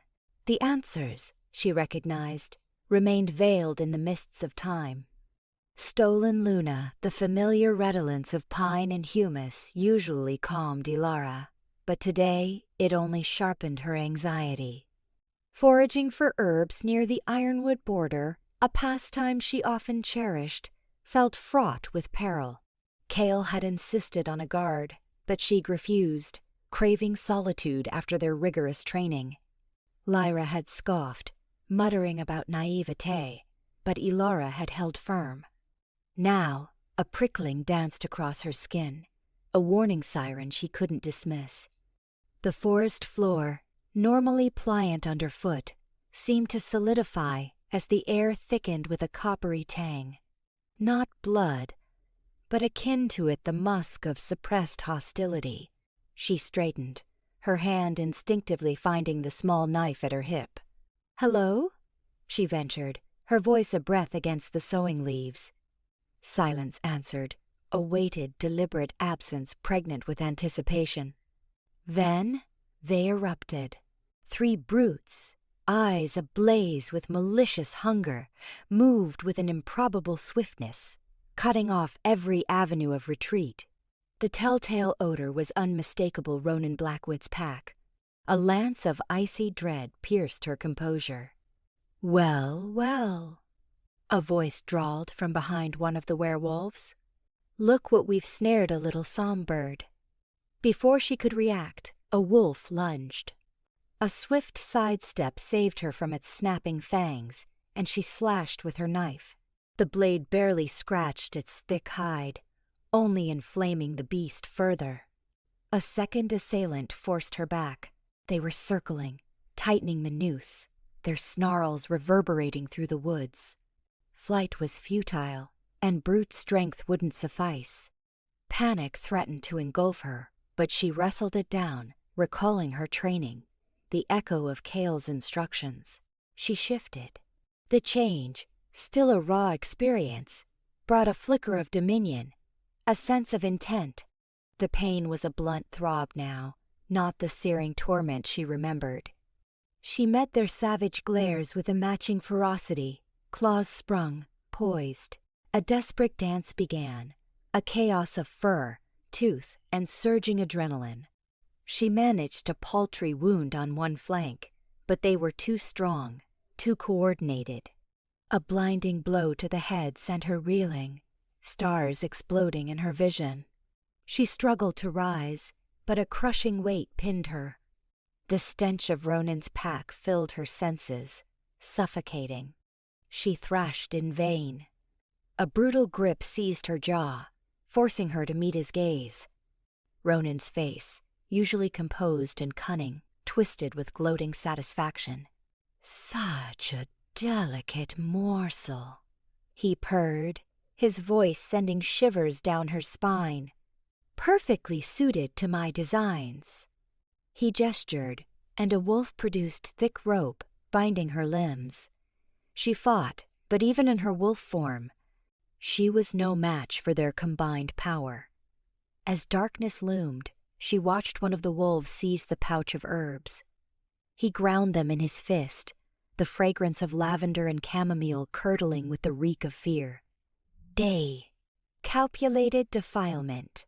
She understood. They were stealing not only her, but everything she held dear, everything she represented. Kael tracked her scent with ease. He'd been patrolling the border, a simmering agitation churning within him. A premonition he couldn't decipher. Then Elara had materialized, her face a mask of worry. "Elara went out alone," she said, her voice clipped with disapproval. "And I've lost her trail." The unease solidified into a glacial dread. He bolted, his wolf surging to the fore, senses heightened, desperate. Pine and earth filled his nostrils, but beneath it lay something rank and terrifying raw fear, spilled blood, and the unmistakable reek of Ronin Blackwood's pack. Reached the clearing, and the tableau that greeted him was savage. Gouged earth, scattered herbs, and the lingering ghost of her terror. He found strands of her fur, stark against the verdant moss, and her knife, abandoned in the dirt, its blade grimed with blood. Rage, primal and unbridled, erupted within him. It shook him to the depths, threatening to devour him. He roared, a sound that ripped through the forest canopy, a declaration of retribution. Elara arrived, her face ashen, surveyed the scene, her eyes wide with horror. "Ronan," she whispered, barely audible. Kael didn't acknowledge her. He shifted back, his human frame trembling with barely suppressed fury. "Rally the pack," he commanded, his voice a low, guttural growl. "Prepare for war." He knelt, retreating Elara's knife, his fingers closing around the hilt. He will atone for this, he vowed, his voice dripping with venom. He will atone with his life. Elara placed a hand on his arm, her expression softening. "Kael, we'll retrieve her. We will." He met her gaze, his eyes burning with an unwavering, chilling resolve. "Not just retrieve. I will dismantle him, slowly." He closed his eyes momentarily, fighting to restrain the beast within, the primal urge to hunt, to tear, to obliterate. He had to be calculating, precise. Elara's life hung in the balance. He opened his eyes, his gaze hardening. Ronin believes he can exploit her, control her. He has no inkling of her capabilities. He has no understanding of her significance to me. The last words were almost a murmur, as if admitting them aloud was too vulnerable, but they were true. Elara, with her empathy, her compassion, her resolute spirit, had infiltrated his heart, a place he believed permanently sealed off, and now she was gone. He rose, shoulders squared, jaw set. "He has committed a fatal error," he declared, his voice resonating with raw power. "He has dared to seize my Luna. Escape and rebellion. The cold bite of the cell door's metal stung Elara's palms as she pressed against it, the scent of iron sharp in the air. Ronin had miscalculated. He'd seen a mere medic, an instrument, blind to the fierce spirit that simmered within her, a spirit tempered by captivity. Her magic pulsed, a vibrant anomaly against the bleak stone. This was no wild, untamed force like at Ironwood, but something honed, purposeful. She was mastering control, fueling herself with fear and the burning desire to reunite with Kael. Down the corridor, a senior wolf's hacking cough echoed, his breath rattling and shallow. Ronin's pack held little value for the infirm, deeming them a burden. Elara centered herself, channeling her energy, visualizing the wolf's lungs, picturing them robust and clear. A subtle warmth bloomed from her hands, and she closed her eyes, directing the healing outwards. Moments later, a voice, rough but stronger, resonated from the cell. "Who's there?" "What was that?" Elara neared the bars, her voice a soft murmur. "It's Elara. I'm trying to help." The aged wolf shuffled forward, his vision, clouded with age and pain, narrowed with suspicion. "Help? You're with Ronin." "No," Elara countered. "He abducted me. He wants to exploit my gifts. But I refuse." She carefully explained her healing abilities, her bond with Kael, her wish to escape. The wolf, named Bram, listened intently, his skepticism slowly dissolving into a spark of anticipation. "Ronin's got sentries everywhere," he rasped, his voice gaining strength. "He anticipates Kael's assault. He's reinforced the entire perimeter." "I know," Elara said gravely, "but strength isn't the sole advantage. I can undermine him from within." She unveiled her strategy to Bram, to use her healing touch to gain trust, to sow discord, to exploit the flaws in Ronin's dominion. In the following days, Elara became a silent power within the prison.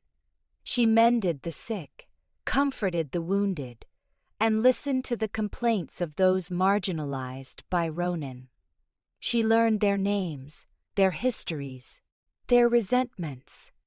She discovered that many of Ronin's followers were driven not by devotion, but by trepidation or duty. They were wolves promised influence and prestige, only to receive meager rewards. One evening, a young she-wolf named Lyra, her face bearing the marks of violence, was thrust into the cell adjacent to Elara.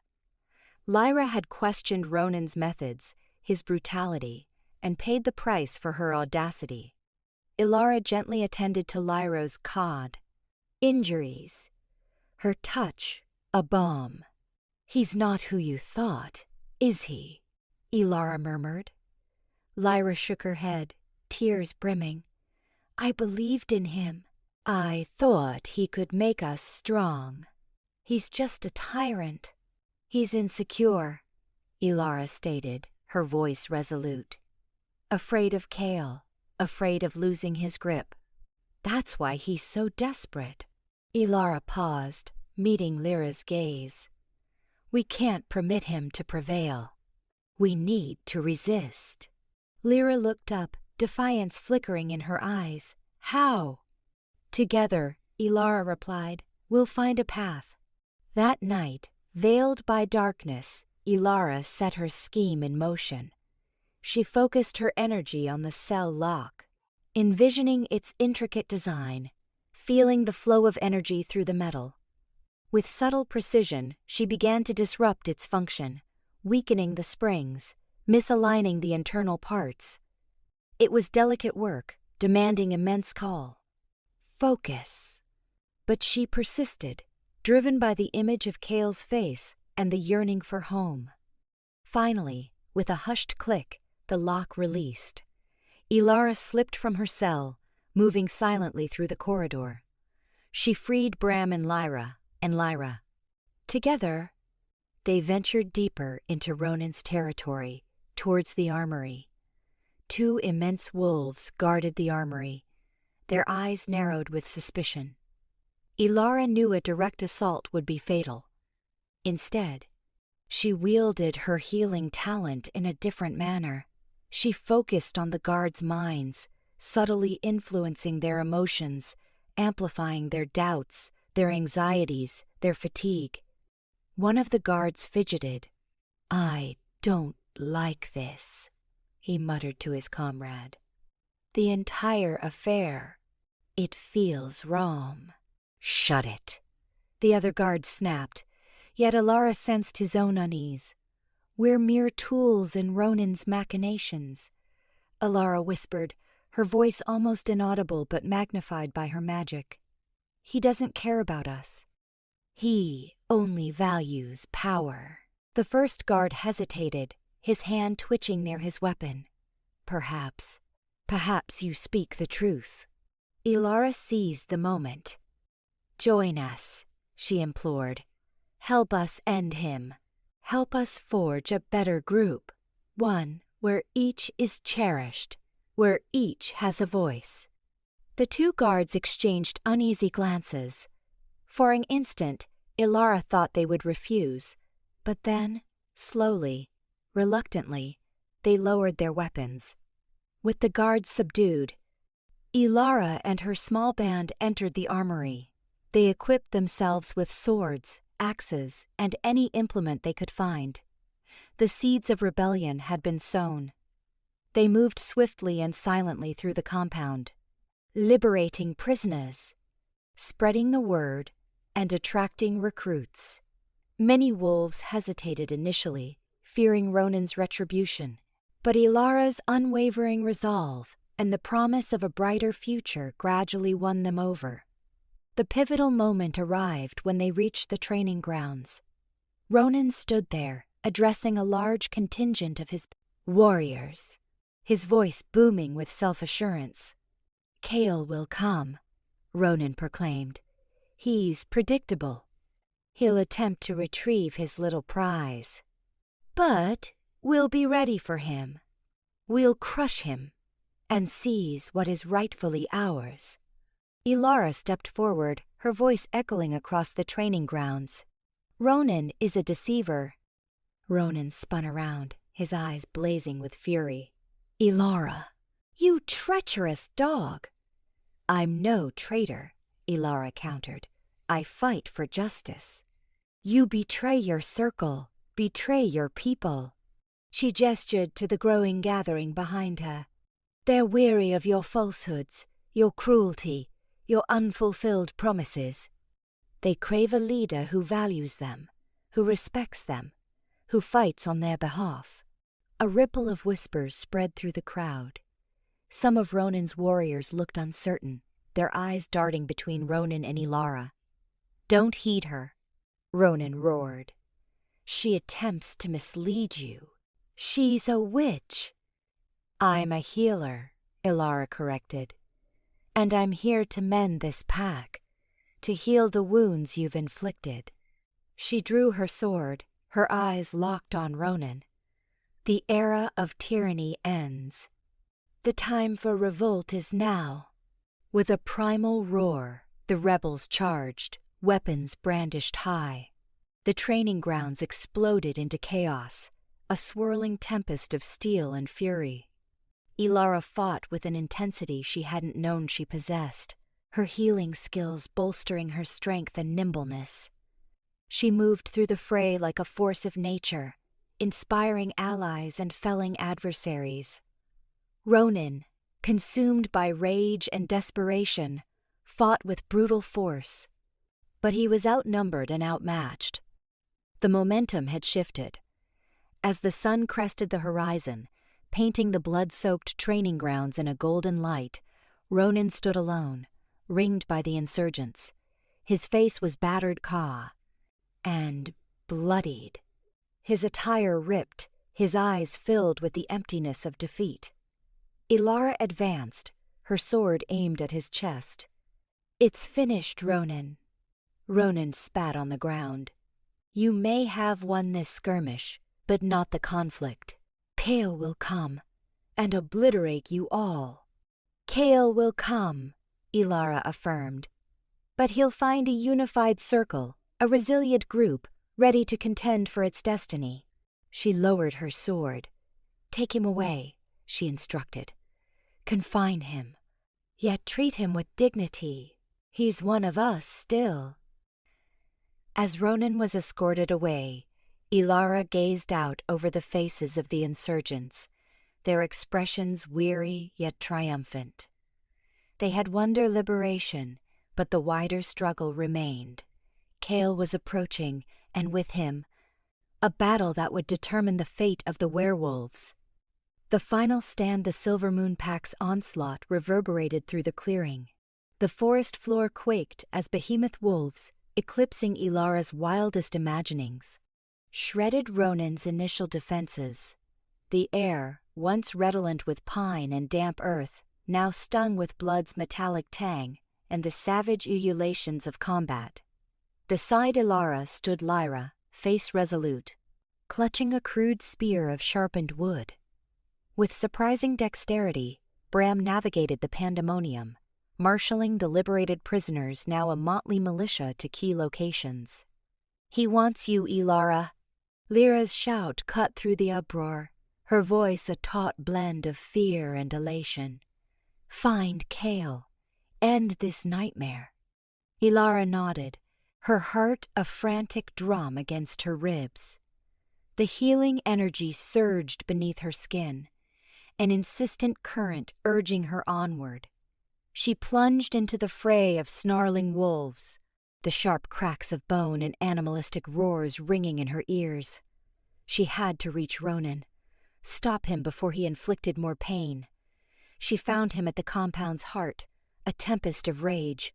Ronin, a colossal, obsidian wolf, carved a path through Kael's warriors. His eyes, normally glacial, now blazed with manic fervor. He moved with impossible swiftness, scattering Silver Moon wolves like discarded toys. Kael, too, was there, locked in a deadly ballet with Ronin. Crimson stained his silver coat, his movements economical and lethal. Each impact sent tremors through the earth, the very atmosphere shimmering with unleashed power. Yet, even Kael, for pale, all his might, appeared to falter beneath Ronin's implacable fury. Ronin's gaze snapped to her. A cruel smile stretched his lips. With a snarl, he flung Kael into a nearby tree, the impact jarring the earth. Elara, he rumbled, his voice a low thrum against her bones. You've chosen poorly. He reverted to his human form, though a predatory gleam remained in his gaze. He moved toward her, a hunter stalking prey. Join me, Elara, Elara purred, his tone disarmingly soft. Together, we could dominate. Imagine the influence we'd command. Elara stood firm, fists clenched. She could feel Kael's agony, the desperation radiating from their bond, hardening her resolve. Never, she stated, her voice clear as a bell amidst the clatter of battle. I will never be yours, Ronin. I stand with Kael. Ronin's face twisted in a mask of fury. You think he cares for you? He only craves your power. He'll exploit and discard you, as he does everyone else. That's a fabrication, Elara countered, her voice unwavering. Kael possesses honor, a concept utterly foreign to you. She centered herself, allowing the healing power to flow, now transformed into something sharper, more potent. Ronin lunged, but Elara anticipated him. She dodged his assault, her hand a blur as she struck him with a pulse of raw energy. It wasn't enough to cripple him, but it staggered him, gifting Kael the reprieve he needed. Renewed, Kael launched himself at Ronin, a silver whirlwind of fangs and claws. The Alphas collided again, their confrontation a savage dance of dominance and unbridled wrath. Elara knew she couldn't remain a spectator. She closed her eyes, focusing on their connection. She reached out, sensing his pain, his strength, his unyielding will. "Kael," she breathed, her voice a mere whisper, yet somehow she knew he heard. "Let me assist." Kael hesitated an instant, his eyes locking with hers. Then, a silent nod, an acceptance of her offering. He opened himself, allowing her energy to flood him. The effect was immediate.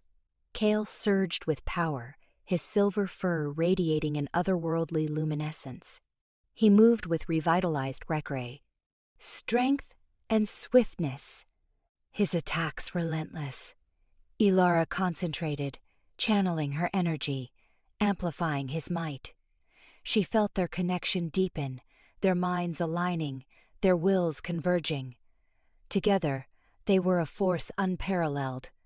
Ronin, sensing defeat, bellowed in frustration. He flung Kael aside and fixed his gaze on Elara. "You," he spat, his eyes burning with loathing. "You are the crux of this. I should have eradicated you when I had the opportunity." He charged, claws extended. Elara braced herself, but before he could reach her, Kael intervened. "Touch her again, Ronin," Kael growled, his voice a low, menacing rumble. "And you'll learn the meaning of regret." The Alphas faced off, their gazes locked in a deathly duel. The air thrummed with tension, the silence broken only by ragged breaths. Elara knew this was the tipping point, the last stand. She gathered every ounce of her energy, channeling it into Kael, augmenting his power to its zenith. A torrent of raw energy surged through her veins, nearly overwhelming her senses. Kael unleashed himself at Ronin, a silver cyclone of fury. Ronin, weakened and disoriented, proved no match for the combined might of Kael and Elara. Kael's blow sent him crashing to earth. Ronin lay there, gasping for air, his ebony fur soaked with blood. Kael stood over him, his silver eyes blazing with righteous fury. He raised a paw, poised to deliver the final strike. "No," Elara asserted, her voice firm. "Don't take his life, Kael. He needs justice, not oblivion." Kael hesitated, his gaze questioning. Then he lowered his paw, a silent concession to her wish. He shifted back, his body bearing the marks of battle, but his eyes radiant with fierce pride. He turned to Elara, extending a hand. "Are you unharmed?" he rasped, his voice thick with concern. Elara nodded, her heart overflowing. "I'm well," she affirmed. "We are well." She surveyed the scene of devastation. The battle concluded. Ronin's tyranny was over. She observed Lyra and Bram tending the injured, the liberated prisoners celebrating their newfound freedom. Even the Silver Moon wolves appeared to relax, their anxiety dissipating. She returned her gaze to Kael, her eyes brimming with love and gratitude. He was her Alpha, her protector, her mate, and she, his Luna, his partner, his equal. Together, they would rebuild the pack, forging a brighter future, a future of coexistence between humans and wolves, a future honoring love and loyalty above all, a future where fate and free will danced in harmony. As Kael drew her close, Elara knew their journey had just begun. Trials lay ahead, obstacles to surmount, but united, they were invincible. Bound by destiny, their choices, their love, and their determination would shape their path. A bridge between worlds, the clearing hummed with residual energy from the battle, thick with anticipation. Kael's hand, a reassuring anchor against her back, grounded Elara as she faced the pack. They were a tapestry of weary faces, each alight with nascent hope. Kael's voice, imbued with alpha resonance, rolled through the woods. We faced a formidable foe and emerged unbowed. Ronin's ambition ends here, but victory isn't closure. It's a threshold ushering in a new age for the Ironwood Pack, an age defined by accord, resilience, and unity. He paused, his gaze traversing the assemblage before settling on Elara. An age guided by your Luna. A ripple of acknowledgement spread through the pack. A sudden tide of trepidation threatened to engulf Elara. Luna, the title, still echoing with unfamiliar weight, felt like a mantle of responsibility she wasn't sure she could bear. Stepping forward, her voice emerged surprisingly firm. I came into this world adrift, unsure of my purpose. I was raised among humans, cherished by them. But now, I stand as one of you, prepared to serve alongside Kael, to safeguard our home, and to forge a future where all can flourish. Lyra Nightshade, positioned near the front, inclined her head, her features softening. Elias Thorne offered a warm smile. Elara saw not just acceptance, but a willingness to entrust her with their future. Later in the week, Elara discovered a small cottage on the periphery of Kael territory, transformed into a makeshift clinic thanks to Kael's arrangement. The news traveled swiftly, encompassing both pack members and neighboring human settlements of the healer dwelling in the woods. Perched on a wooden stool sat a purpurer young girl, no older than 10, a soiled bandage encircling her arm. Her mother, etched with worry, hovered nearby. She tumbled from a tree. The woman explained, her voice trembling. The town doctor fears it might be fractured. Elara knelt beside the girl, carefully unwinding the cloth. Indeed, the bone had suffered a clean, albeit painful, break. She closed her eyes, focusing her energy, summoning the healing torrent that now flowed so effortlessly through her. A warm, golden aura pulsed from her hands, enveloping the girl's limb in its luminous embrace. The girl gasped, her eyes widening in astonishment. "It doesn't hurt anymore," she breathed. Within moments, the fracture had vanished.